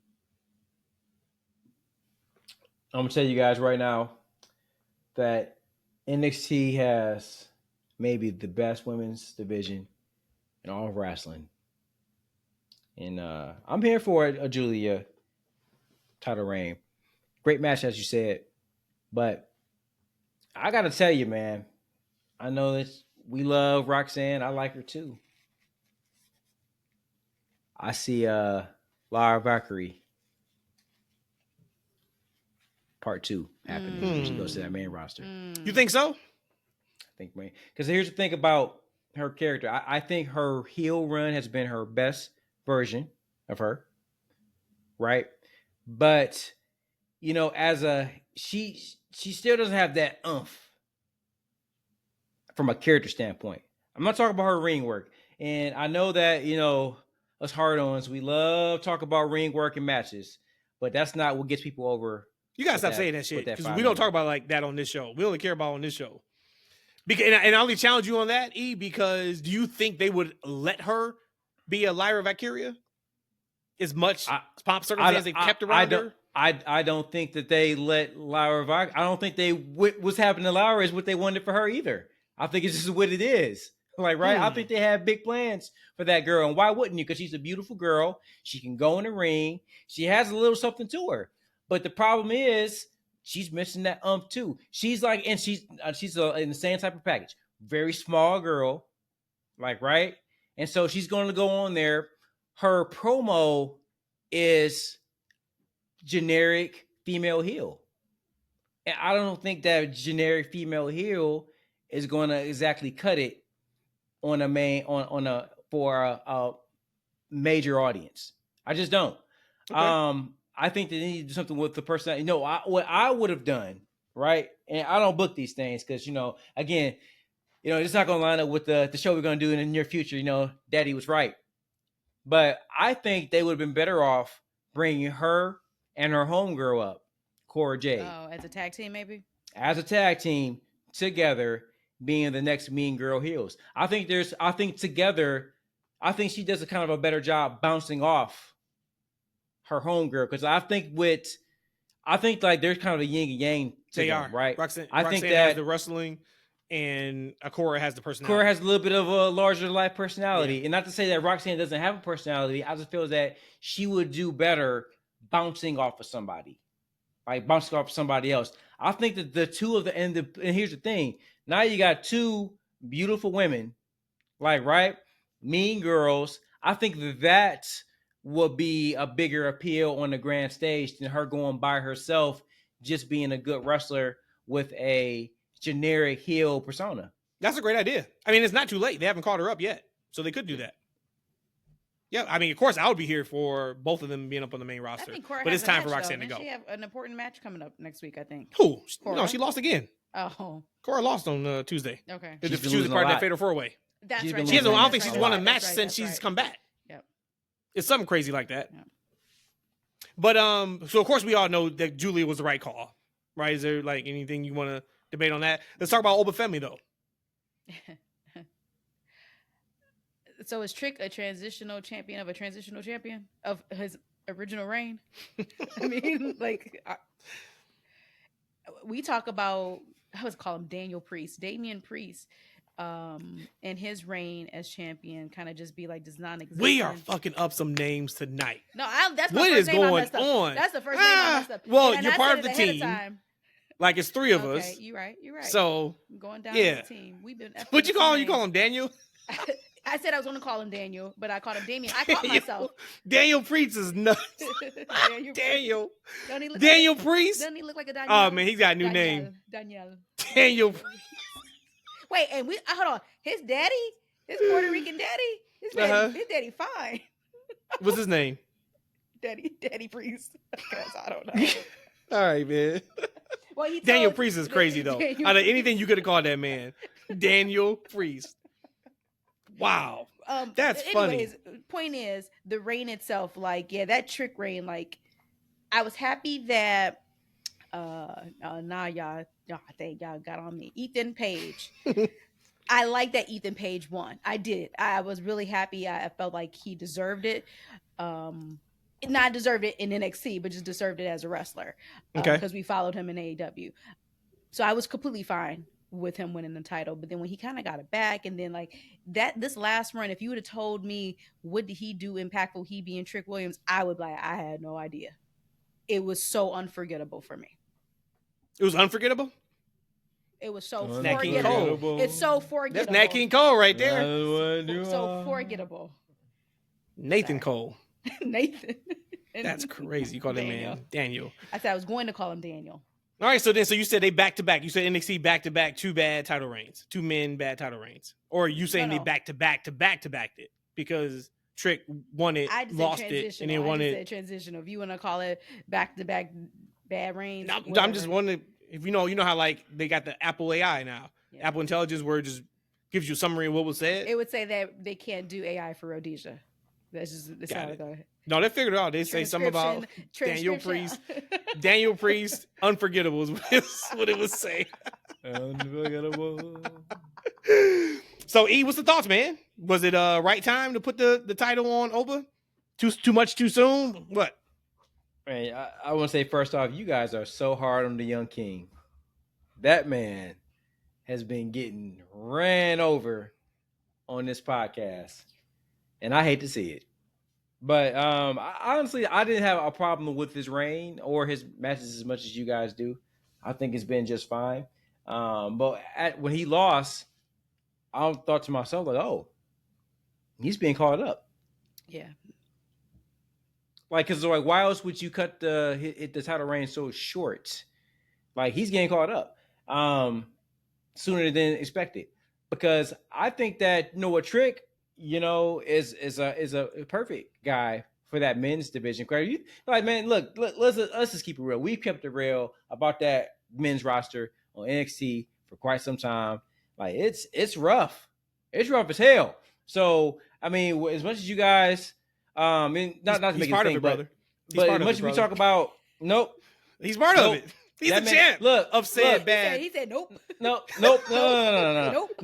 When that man comes out to any arena, came out to that crowd, it's almost like Jay Uso. Yeah. Maybe to not as much. Like but Jay's like on a 15. Jay's like on a 15. This man's like on a 7-8. Like, man, he come out there, the roof blows off. Mm-hmm. Like, he's probably the most over male roster in that company. I mean, in NXT, he's probably one of the most over easily. people in that top two, probably top one. To be honest with you, like right. So on the men's side for sure. Are you including women too in that? I'm gonna add the women. I'm gonna say the entire roster. I think he's the most over guy. Is there somebody who's close to being as over as he is? No. Who gets the reaction? No. Okay, right? When he leaves now, he's gone. Does Oba Femi take that spot, or does that spot go to somebody else on that card? I say the spot goes to somebody else on the card. It's being the most over. I gotta be 1,000% like I give these young guys, a lot of leeway, man. I think that Oba Femi is incredible. I thought he will be the next going up, right? I could see him in a Royal Rumble doing his thing, throwing over a couple people, right? Like throwing over like 50 people or whatever. It's only 50, 40 people, 30 people in the damn match, but whatever. But I guess the plan is for him to head up the division. I don't see anybody else close to those two guys, Ethan Page included. I gotta tell y'all, man, like that men's roster is shallow. Rough. It's shallow, right? So we talk about Trick. Like Trick is the guy. He's like the ring stuff. He'll figure out. What you can't figure out is the charisma, the mic, and the it factor. He has all that. This dude's been on the roster for years and haven't figured that out. Who would probably never would figure it out. So he has that. Yeah. There's something to him. Like right. I'm losing a little bit. I have no idea what Rhodesia is laughing at, and I want to laugh too. Goddammit! And so she have because you called him Uma. You called him Uma Femi. It's Uma. Yeah, she hasn't been. She's lost it. Actually, we can go back. She lost it 2 segments ago, and she's been trying to just hold on. I love it. I want to lose it too. Goddammit! But she thought it was the funniest thing in the world. I think he's going. I think he's going to the main roster. Yeah, he is. When you got somebody with that in potential, that appeal, like I think he's going up. Like what they do with them is interesting because I ain't gonna lie. I might put him back with Carmelo. I could maybe see that. I could probably see that. And not in this particular moment, yeah. And not as a backup character, not as the manager, not as like his heavy. I'm talking about as an equal, like those two are together, equal partners, much like a Austin Theory and Grayson Waller type. Like those two together are like, ham and burger, peanut butter and jelly. If it worked though, man, it would be one of the first times in wrestling history, and we would have to go back and really think about it, but I can't think of one right now where the sequel was just as good as the original. I can't think of any time a broken up team got back together on that type of scale. Not like, hey, the Hardys are going to break up and this is going to be a storyline just to come back together. I got one for you right now. Let's go, Rhodesia. DIY. They didn't. No, they got new music now. Look, they got new music now. Yeah. And look, like they're heels. They're the tag team champions. Right, but here's what I'm getting at though. Like no one saw the part one. You know what I'm saying? The world right now is going to see the sequel. The sequel is the first time that most of the audience is going to be able to see these two together. And now you got Trick, who has come to his own on his own brand. You got Carmelo, who is doing this thing. Like, right? Like, I think on this instance, part two will be way better than part one. I think it could be too, but just because Carmelo could be the thing. Carmelo doesn't really change because he's like, I don't need you to like, give me a rub. He didn't say that, but like when he'll be saying to some of the older wrestlers, like I could see him still doing that. And with Trick coming in, him acting like he's Trick's friend, I can absolutely see them doing something together where it would be probably just as good as what it was in NXT. But talking about the second time around, you know who I would? No, I'm not gonna do it. Actually, never mind. I got buried. You can't. We're not doing that in 2025. Yeah, we're gonna finish sentences. You know who I want to see complete come back thoughts again? Who? The Ascension.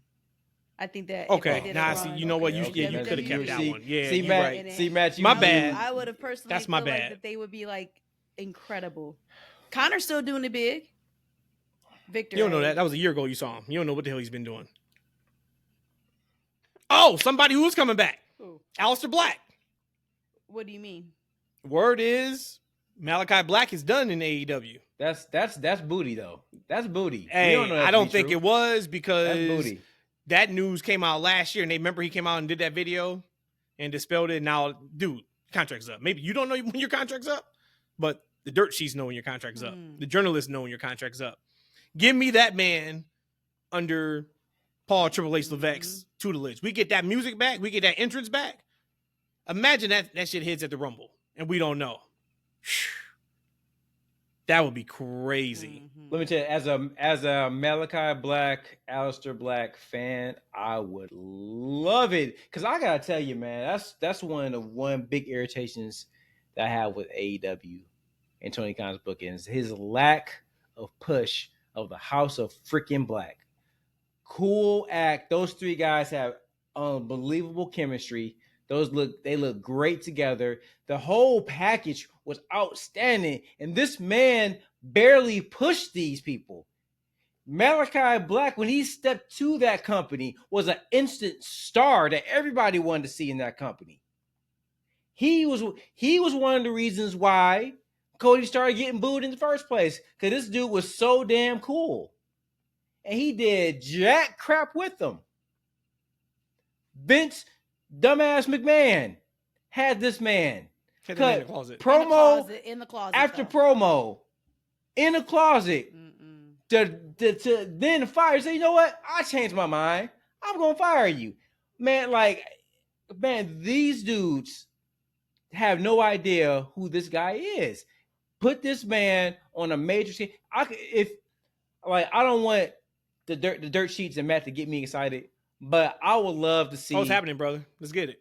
My man, Alister Black back in WWE with that production. Because one thing we did, I know we kind of glossed over it because we had a lot to talk about. Yeah. But that production for Raw. Come on, man. And the thing is about the show, because I'm not even a production guy. That's Matt, who's likes all that type of stuff. But I do appreciate good shit when I see it. And they keep reinventing their production and the look of their show for week to week. And sometimes when you mess with something too much, you kind of mess it up. But it's something awesome and it's like to see every time I see it. Like what they did with the video, right? And then they kind of show the live crowd view of it, and they kept zooming into just a regular theatric view of it. That was something we've never seen before. I've never seen before. I thought that was really cool. Just imagine what they can do with the Alister Black. Dude, I'm telling you, it's happening, man. I can't wait. Oh, my God. He was one of my favorite acts in NXT. I don't want to go crazy. But for me, maybe I'm going to just throw it out there and say top 10, top 15 acts of NXT history for me. And I just remember watching him just dude, he's a WrestleMania guy. You remember his original entrance when he kind of came up on kind of a cross? Yes. That's what I'm talking about. If that music comes back with that entrance at the Rumble, man, that place would go crazy. Can you imagine them? They wouldn't bring the old NXT entrance, right? They would re-up it for 2025, man. I couldn't imagine how sick his entrance would be off of a cross. Man, and how he would be booked. Think about because of how he was booked in NXT. It does be a little bit different, of course, now, but I'm excited. But yeah, I think he's as good as gone. Actually, I pretty much know he's as good as gone. It would make sense when you think about it. It makes sense if you look at it. The man hasn't been properly used all of last year, especially in the last 6 months. They were kind of doing the yo-yo with him, and I didn't see Dynamite this week because I watch NXT on Wednesdays, and then I'll watch Dynamite when I can. But I think that they did some kind of angle with Will Ospreay and Buddy Murphy, and we're buddy. And Will Ospreay pretty much told him like, hey, you need to go do your own thing and get singles gold or something like that. So that they pivoted already. Yep. I mean, well, not pivoted, but he said they kind of he said I wrestled. They kind of spoke to it then. And y'all don't need to be following a leader like that. That's what I said. Oh, they were okay. So that's their way of writing them off. Yeah. Yep. And like what is Malachi done to none of them? Like what is he doing? He ain't done shit. But that's just the hey, let's hurry up and let's address it. Let's not put too much thought into it. He's been holding you back. So no. Tony Khan Turbo booking has been holding him back this entire time. So yes, I'm excited about that. But yeah, man, we already in the Rumble season. So Cena's already said he's going to be in the Rumble. We're going to assume because Punk said I'm either coming for Gunther or Cody. You assume he's going to be in the Rumble. Early picks for favorites to win the Rumble. I'm going John Cena. This is Cena's Rumble to win, and I enjoyed his promo. I thought his promo was good enough to keep us engaged, but also like can't be enough as like an ode to what a John Cena promo is. The whole like it's over for me, and then the light bulb going off mid promo, and he's like, "Oh, I know what I can do. Win the Rumble." So I thought that was cool. But yeah, I got Cena on the men's side. Let me ask y'all this question before I go. Do you think Roman has another championship reign in the next several years? Several years? Maybe, but year or two. Not now. Okay. He's not winning the Rumble, if that's your question. Is he holding the title this year? Nope. Okay, that's kind of where I was getting at. I don't think usually, I feel like the Royal Rumble is the easy way, and even the Elimination Chamber now too, but a Royal Rumble is the easy way to maybe get somebody to win the opportunity for WrestleMania that maybe wouldn't be able to win normally. So like a super small person is more believable if you can win the Rumble because you just strategize and you were the final person over somebody who's big and massive that can just flick you off over the top rope. So you kind of get that leeway of maybe not having to be truthfully the best person to win. So that's why I was going to bring that up. But I can see you saying John Cena. I can see that. Man, what a fucking cornball that guy is. He ain't seen it. I think he ain't seen it because he know he's coming for a Cody spot. Could be. That could be why. I just figured it out. He can't come for nobody's spot with that big ass ball spot, man. He better. You don't know he got a ball spot. He kept the hat on. He better. Hey, you know you want one of them shirts. E. Don't do that, man. Hell no. You would come on, dude. Fuck that shirt. We should send him one. But I would definitely be here for a Cody Cena match. Personally, I don't want to see it, but I think for business, right? If you can go Cena and Cody, like that's a big match. Mm-hmm. Like you got to do that.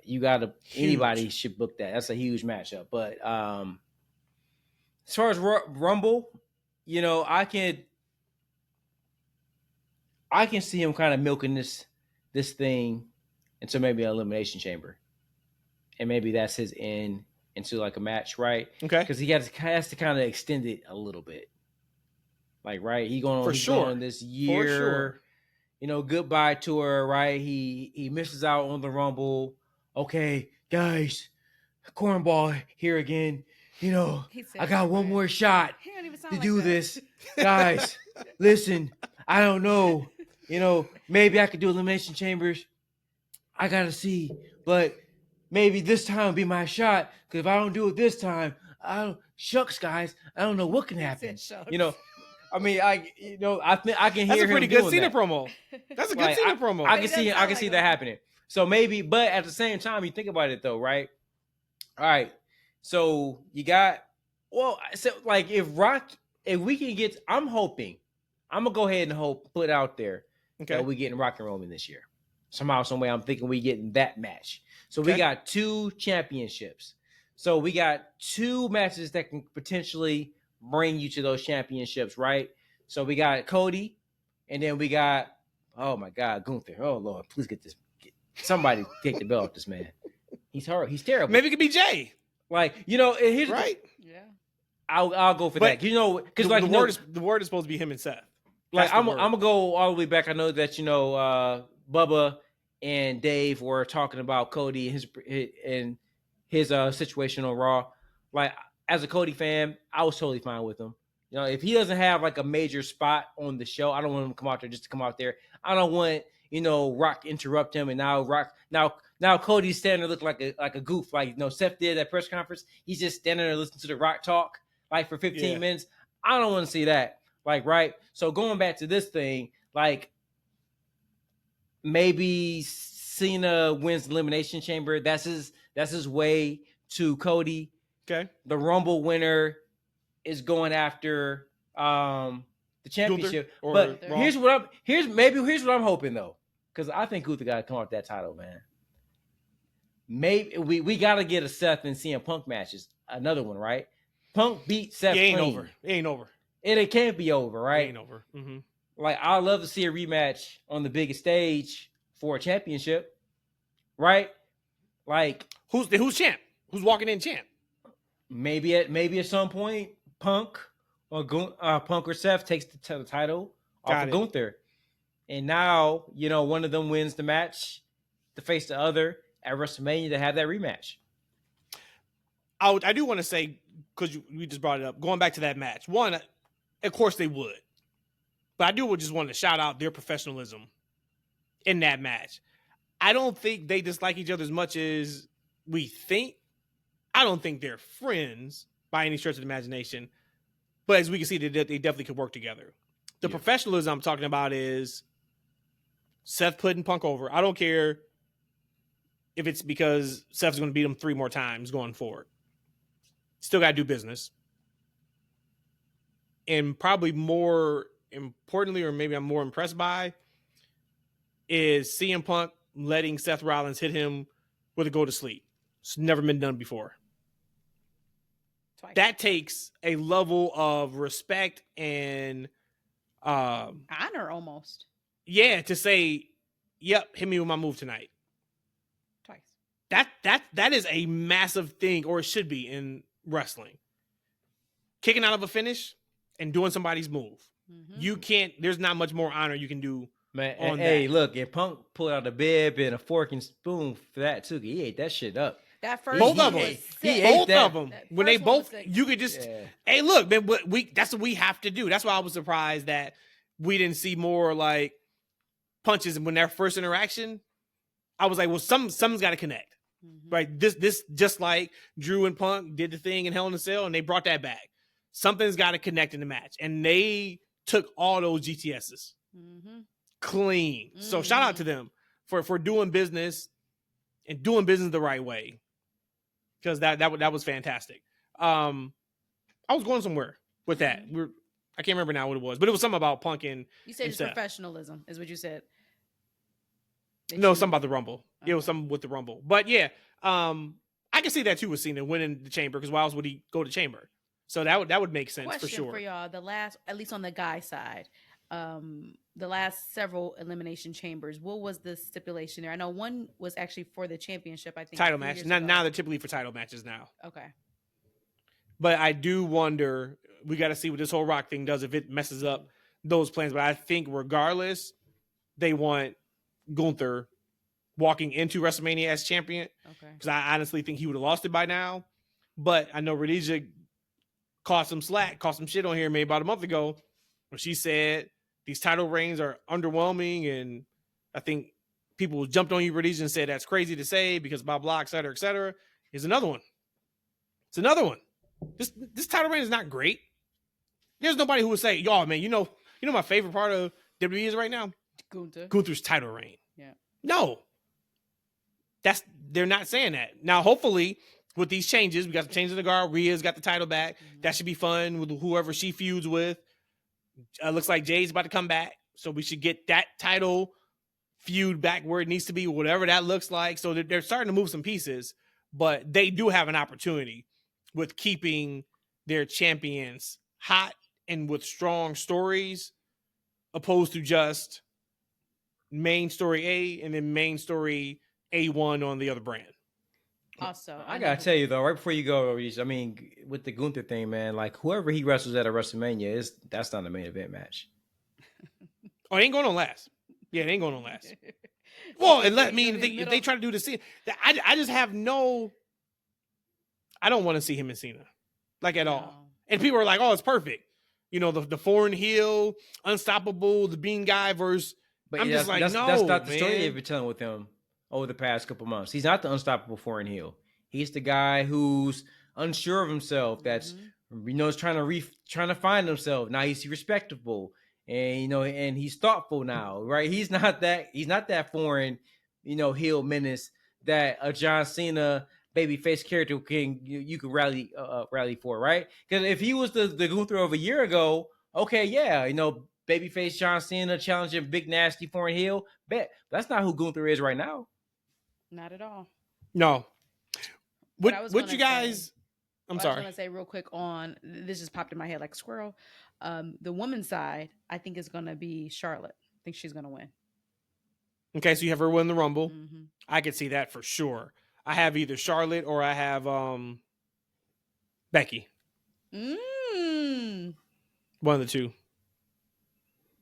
Man, I gotta tell you, I don't want to see Charlotte in the main event at Mania. I don't think she's been in the main event at Mania for a couple of years now, not since Ronda. But I don't want to see it. I don't want to see her against Rhea. Been there, done that. I don't want to see her against Tiffany Stratton. Been there, ain't done that. But I don't. Oh, you crazy, dude! That's a money match. Charlotte versus Tiffany. I'm good. How'd you like her cash in? Thought it was tremendous. Yeah. Oh yeah, absolutely. Pretty good. Thought it was tremendous. They got me. Yeah, it's a fake out, but it wasn't a fake out. Hey, Rhodesia, you see how they did that not at a Royal Rumble? I mean, not at a Money in the Bank or War Games match. Yeah, because you know what? And she made sure she took care of everybody too. She took everybody out. Yeah, because she knew. So imagine her having to take everybody out in War Games. Whatever. Point is, she did it at an even more important stage than War Games. Okay.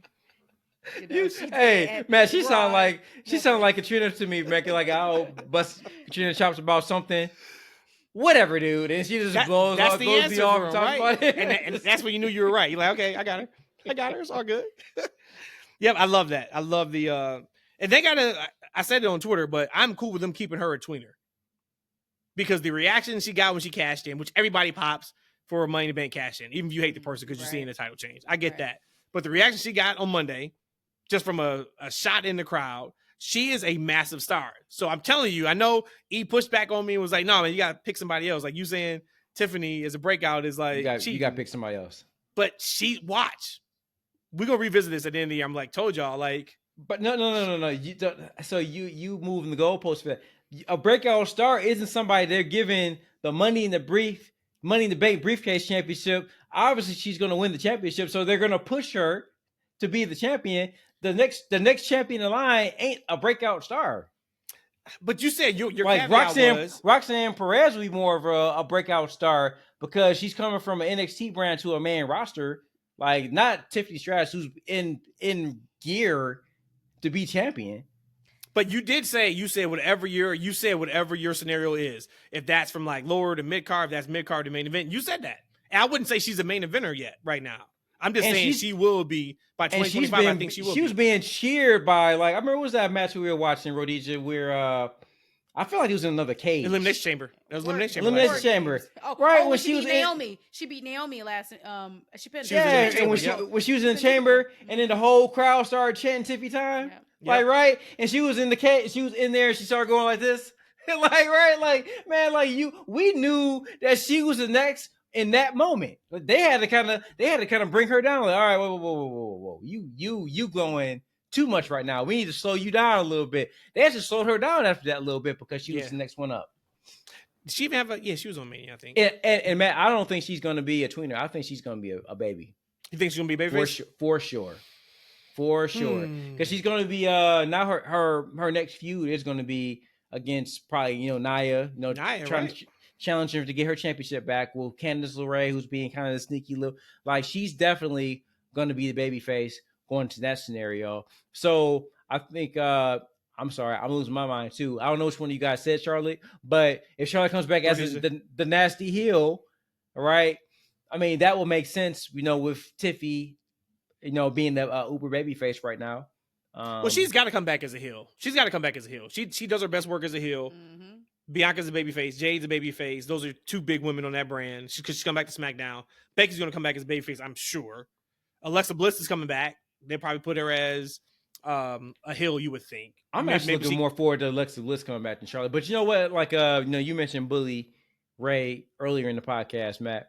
But I wrote you out. I'm curious what you think too, Rhodesia. Like he mentioned, like if Charlotte comes back, she has to change her character. Like she can't be the same. Yeah, she can go under the mask Charlotte, for her husband. Like right? I said a year ago. Like how much? How much does she need to change? Is he go saying under the mask? Well, he actually went a super drastic change. Okay. He said that she should damn near be Trinity from Matrix. Like change her hair color, like black and all slick that, black hair, black leather. I don't know about that, but I think that she maybe should have a darker character. I think. See, here's the thing for me. Like, I think her character's kind of played out. I think her character is very grating and not in a positive way. I think that her character generates a go away heat for me. I get that because you've seen it. You've been there, done that. Yeah.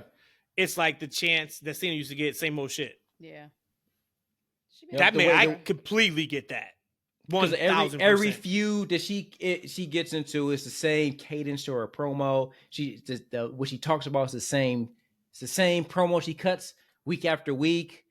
It's just it's the same. Unless she's old babyface, and then like the babyface isn't really her, and the babyface isn't her, right? Right, because she's a natural heel. She shines as a heel. How about this? How about if you're gonna go the dark like features and such?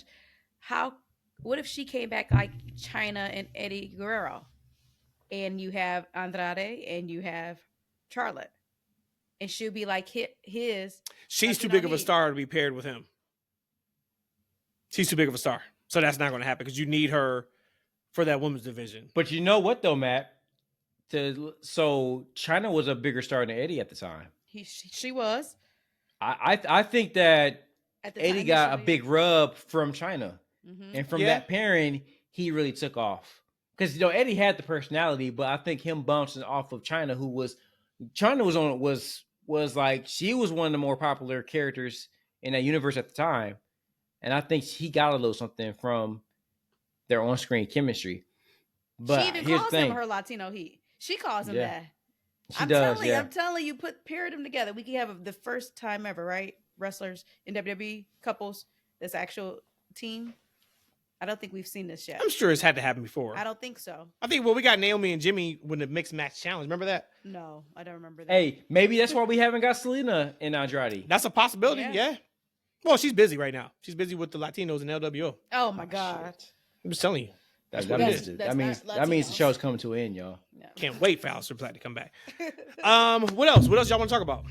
I'm just gonna touch on this super quick. Nothing much to it, and this is not gonna be any kind of bashing. But Kenny Omega returned to AEW television. His music, it gave me vibes of Nina Simone's "Don't Let Me Be Misunderstood." Like the song. He switched his music? He did. I don't like it. But again, I only heard it technically twice initially, and then when he left, the way they got it paired up, he got jumped ultimately, and Ospreay came to save him. But who did he get jumped by? I was going to call him Bobby Cage, but Brian Cage, Kyle. Bobby Fletcher, Cage? Yep. And and Don Callis came out there too. What is happening? So yeah, Bobby Cage and Kyle, they came out there and was about to annihilate him with a chair, I think. I can't remember that. It was just like a confusion. And then Ospreay came out and saved the day.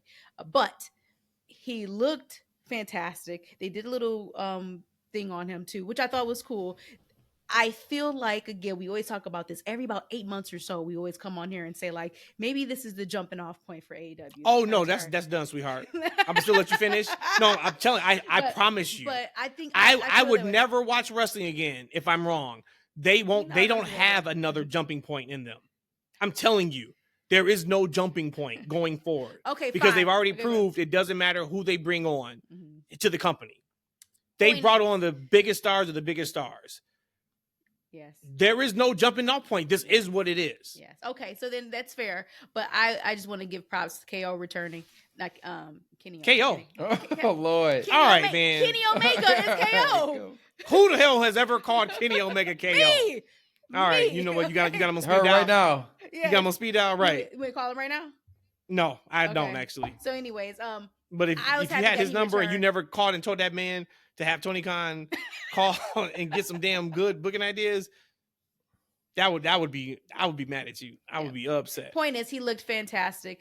I'm excited for him. This would be probably then my own individual jumping off point on maybe. It was exciting. The bit of Dynamite that I did watch, it was cool. But again, it's almost like eating a good meal, but not being satisfied from the meal fully. You're hungry again in the next hour, kind of thing. But not in a good way. Not like you wanting It's more. filler is what you're saying. Yeah, What they call those? They call them empty calories. empty calories. That's what they call them. Yeah, and that's what it feels. But again, this is not to bash him. I'm just happy that KO is back. Kenny Omega is back, and he's able to do what he loves. People were happy for him. Like I said, the music. I don't know if he had already debuted that in Japan, but when I was watching, I was like, "Who is this?" And I was like, I knew it had to be KO, Kenny Omega. All right, enough. So enough. We're done. We are absolutely wrapping this show up. E, do you have anything else you want to talk about? Look, let's just right before we go. It's funny. So, in the text thread a week ago, because here's the one thing, because Matt doesn't watch anymore, but Dynamite reintroduced new music, new production, new lighting. So I was interested, like, hey, did anybody watch Dynamite, right? Because it's like, new stuff, right? Now, I will say this right before I go into the tweet. The music is horrible. I don't know. Look, when I like this, like I don't know who gives them these ideas, man. I like the Pointer Sisters, but I don't know. I like the Pointer Sisters for my wrestling show. You got the WWE giving me Travis Scott, Lil Wayne, and Tony Khan giving me the Vegas Pointer Allen. Sisters. Like, I mean, And the Pointer Sisters about, is that's our time frame. Like, we should be the ones like, man, you know what's hot? That new Dynamite track. They got the Pointer Sisters. Let's not age each other too much. That's our parents. Like, but stuff. we That's know it. Yeah, we know it, but that's not us. That's our too. parents, right? I'm so excited. I saw that dude, and I was like, see. So, like, like Triple H is giving us Meg Thee Stallion, Travis Scott, you know what I'm saying? Tony Khan giving us the Pointer Sisters. No, my parents like music. Like that's what they giving us on Dynamite. But the show had different lighting, etc. So, but anyway, I was curious to see what they thought about the show, if they seen the show or anything. Matt goes, "We're on text group." We're on text It group. I'm was, like, okay, man. right? So yeah, we're on text group. So I can't help again, earlier in the show, so this is in the text thread. I'm like, hey, what are we talking about today? Like, I got AEW and Kenny Omega. I was like, Rhodesia, wrong text group. Wrong podcast. I popped. like wrong podcast. Wrong podcast. I did. Was it last week? I did watch. Oh no, it was the pay-per-view. I tuned in and watched a couple of matches, which I thought was good. I thought Mercedes and Statlander was great. There was a match before that or match after. Oh, Okada and Ospreay was fantastic. But it's just it's not good, man. Look, it's empty calories. It is empty look, calories. It's empty It's calories. good, next but- week. So Rhodesia, you mentioned the Kenny Omega thing, right? The new KO2. Yeah. And what was his name? Bobby Cage. Bobby Cage, gets into a fight with them. They set up a match with Bobby Cage versus KO2 on the 15th.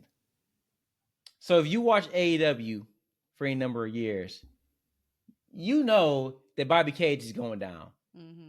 He's going to get off that mat and be blacker than me. Right? That's how long he going to be down there getting that 3 count. Because his ass losing. Like, anytime, this is who Bobby Cage is. He's the guy they want to get. You want to get a good match from somebody, you're going to put him in the ring with Bobby Cage. Like, right? So, why would any wrestling fan go? They're going to tune in just seeing KO2 versus Bobby Cage? Yes, because it's gonna be a good match.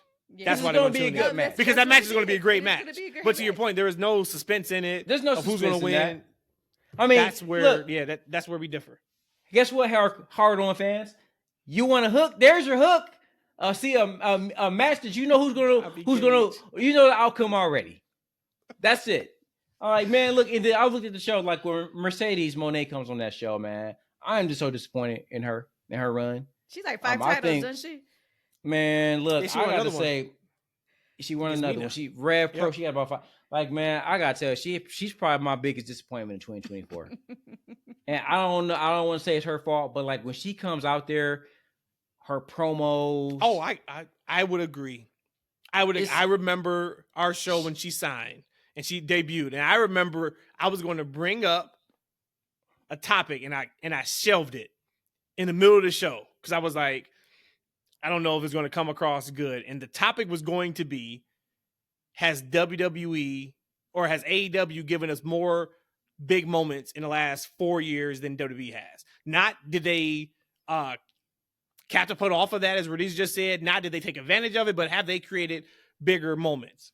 And I think the answer is yes. If you just think about, everything we saw Cole and Bryan at the same night, then we saw Edge debut, we saw Mercedes, et cetera, the entire company, blah, blah, et cetera, et cetera. But I think about during that time period, we were like, all right, here we go. We were talking about giving Mercedes Collision. Yeah. Remember? This is when Punk got, we was like, okay, well, you give Mercedes Collision, and then like you let her run that, and you let, Edge like really, run Dynamite. Okay, this could really be like what they need. And for that to go from our thoughts of like, okay, this is going to change the company, to as good as she is, it is just another segment at this point. She doesn't feel special. Her matches are great. Her matches are great, but she is not what she can be. And that's the frustrating part. And I haven't been watching, so I can't speak to like week to week. Man, but those matches that she's involved in, I can see. Her promos seem so uninspired, man. So uninspired. Like she seems like she's just going through emotions when she's out there. It's just kind of the same old shit. Say hello to your CEO. Like it's just like it's just not it, man. It's just not it. And like I'm coming from a big, huge Sasha Banks fan, man. Like she just doesn't seem like she has it at all on that show. I told you guys when she came that she needs to be the Hulk Hogan of that division, and I don't feel that way about her, man. And she's part to blame of it. They gave her everything she wanted. They gave her her own writer.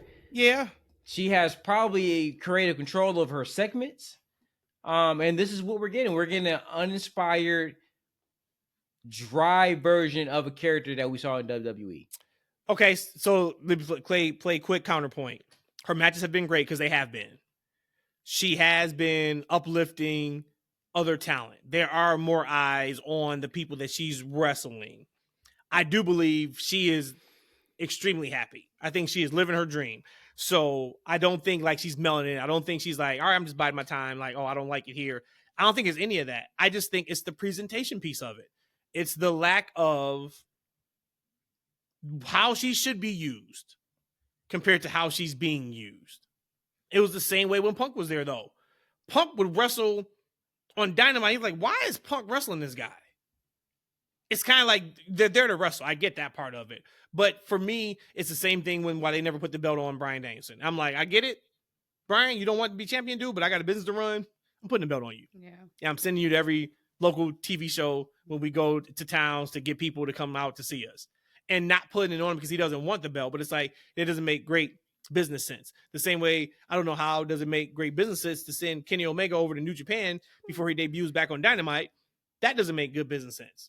But it's the same business sense when he's actually cutting a promo saying, I'm in New Japan, this is the best wrestler in the world. Where the company he works for and is CEO of, their hook is we're the best wrestler. That doesn't make sense. But also we know what doesn't make sense about Mercedes and her promo, her character. She has her own writer. So from a character standpoint, like, okay, Tony Khan maybe is booking some of this garbage, but she should have a grasp and a better feel for her character on TV because she's in control of her presentation. She has her own writer. So why are her promos and her character portrayal so terrible? That's not Tony Khan doing that. He's not going out and cutting the promo for her. He's not writing the promos for her either. She's going out there reciting those lines, and she's actually working with the person to spit those lines. So there's some fault with her, and I don't want to go and trash her about the whole thing. But goddamn, like what a disappointment she is. Edge is another one, right? You want to talk about another guy who's just another guy, like right? You think of one of the guys who's going in the Hall of Fame in a year now, going in the Hall of Fame. He's already there. Remember? Yep. He's already there. Is he already there? Yep. Yeah. Who? Remember? He got in when he was injured. Edge. Yeah. Colt. Did he? Yes. I think we were there. Maybe. I think we were there. But yeah, he's already a Hall of Famer. Hall of Famer, and doesn't mean anything, man. And look, and here's the thing about the ratings. I'm not key thing on ratings, and it's not about the ratings, about the engagement. But I think that they're tracking so low that we don't even get their information until a couple of days later. That's why the information hasn't been released yet. Well, now they're on Max, so those numbers are gonna be completely foobarred because a lot of people are gonna be watching on Max. Look, that's actually, I did. I turned. We actually watched it on Max. I turned to it last week because I saw the Pointer Sisters, and I was going to tweet something. I was like, no, because I'd be damned if our account like shows up as like this anti AEW pro WWE account. I'm like, so I'm not. I just wanted to say something. I was like, I can't because it's going to be looked at as only time you speak on it is if it sucks. Mm-hmm. So I was like, I do want to watch part of the show. And from what I saw, I don't even remember what it was. And it was just last week. I was like, okay, it was cool. I was hoping after the pay-per-view, like they put MJF in like a major storyline because of how horrible the storyline was with him and Adam Cole.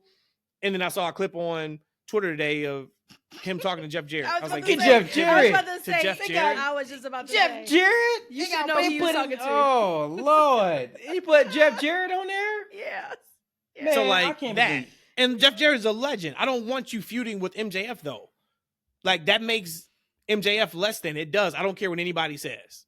Well, it now, does. absolutely, yeah, for sure. Man, look, So, to think that this man, and I hate to say it, man, I don't want to talk about Tony Khan, but this man has the House of Black, who steals over Star Power, has the Hurt Business. Hurt Business, like they are, like if you want to watch something on Dynamite, watch the Hurt Business because they are phenomenal. Hurt Business, House of Black, MJF. You got Will Ospreay. You got Kenny Omega. You got just those two dudes right there. Like they have, and I can go on and talk about a couple other people in that roster. If you build a roster and a show, TV show around just those couple of guys, you should have a fire product every single week. But guess what? We don't do nothing with the House of Black. You know, we keep putting Adam Cole, MJF together. And because that doesn't mix. It hasn't mixed in a year. We keep putting it's just a travesty of a show. I don't want to talk about it, guys. He says a travesty of a show. I don't want to talk about it. Let's after wrap spending up, guys, 15 minutes. I'm getting irritated. About it. I gotta go make love to my wife. Man, God bless. I don't want to have some negative tension. I want to give her the good stuff, not the bad stuff. Go ahead, man. You give her the 10s, and everybody else, I need you guys to leave us a thumbs up. Leave us a thumbs up for as many times he's going to do what he needs to do to his wife over there. It sounds like all the pumps. All the pumps. Look, I'm about to give her the best 5 minutes of her life, y'all. Y'all just do not understand. And I completely undercut when we were talking about like our shout outs and stuff from last year. Hey, we are on the road to 700 YouTube members. I think we're at 699 as of today. So shout out to everybody who's watching on YouTube. Y'all know we appreciate you guys, everybody who's listening. We need to get to 700. Oh, well, somebody unsubscribed. We are now at 668 subscribers. We were at 669 earlier today. Who of the three of us made them unsubscribe? That's hilarious. We got like 5 new subs today. Look, and it's my fault, y'all. Look, somebody told me like, look, E, let me tell you, I love you guys, but us kids, we can't sit through 2 and 3 hour shows on YouTube. You need to cut them up so we can watch American Beings. That's my fault, y'all. No, that's Big Daddy. So I'm gonna give y'all what y'all need. I'm gonna cut these up for y'all. No, we gonna give y'all some shows. We need to just do snips, right? We need to put our segments out. We got a couple. Yeah, they can watch it over the course of the week. But here's the thing, E. Just tell those kids what happens is you just press pause, and when you go back on YouTube, it just starts right where it was at. You can't do that for them. You can't. You got to give it to them. All right, so they want the small segment. Okay, we got to start breaking our segments up then. For sure. Break it up. But shout out to everybody who's watching. They would sit up here and watch a live stream of a person sitting in their room in front of a TV for hours doing nothing. But that's after they built the habit. So after they built the habit of listening to the said person, now they can sit and watch a live stream for 2-3 hours because it's background music for them. So like I do that myself. Like, while I'm modding, I'll play like an extremely long video. I'm not paying attention to 90% of it. It's just on in the background. That's what these kids do. Us old fogies, we need to get. That's my fault, guys. We would give you guys the content the way you want, but of course, for everyone who loves and wants to listen to us consecutively, I'm gonna have that for y'all too. But this is 2025, y'all. This is our year. We gonna be super serving y'all that TFW love. Sure. We just need y'all to spread the love. Let them know that them clips is coming. Let them know that Daddy is Right special is coming on YouTube. And we gonna do a 5-parter. I've been writing about a lot of shit that I ain't been getting credit about. And it's gonna be splattered all over the internet. Yeah, you know what we can do? That's when you'll be able to pivot off to your own show, man. I'm excited for you to have your own show. I think it's gonna be great. I wouldn't listen to that show. Anything that you talk about where you talking to third person, you don't have my support. I hope you fail. No. Wait a minute. I've been getting DMs. They was like, I can't. Great. Okay. You know what I'm saying? So we gotta give them. That's great. We gotta shout them out. Yeah. But then we just keep it moving. We don't need a whole nother show. But I was saying, so 2 quick things. I was saying I completely downplayed our video, the WrestleMania video that blew up last year. I think I said we had like 18,000 views on it. We actually has 87,000 views. So shout out to y'all for sharing that, putting the comments on that one. That was our biggest content to date that we've ever done. So that's incredible. We'll beat that this year. And then lastly, we were talking about empty calories. I ate like I was traveling this week. So, you go somewhere and people are like, oh, you got to try this. They're known for this. Oh, you got to try this. They're known for that. That was my life for like the last 3 days. I said I need to detox over the next few days. We're going on vacation next weekend. I'm going to keep my shirt on. I'm never going to take my shirt off. I had ice cream. I had peanut butter and jelly sandwich with bacon. Ooh, I had 2 different type of bourbons I never had, but that's cool. There's nothing wrong with that. I had cookies and cream ice cream. I had cheeseburgers. I had fries. What else did I have? And they're like, you gotta have it. This is what we're known for. It was something else that was really bad. So I'm detoxing for the next few days. It was great, but I am sure over there? I'm like, that don't count. Red wine. Good for your blood, right? Yes, that's good. That's one. That's the Surgeon General came out though and said that it's causing cancer. Surgeon General has come out at one point and said everything causes cancer. You can't go out in the sun; that causes cancer. But you can't say anything. It's just everything that we consume in the U.S. causes cancer. Yep. Don't stand by your microwave. Those are radiation. Hey, but if you do it too long in the oven, it's gonna So everything.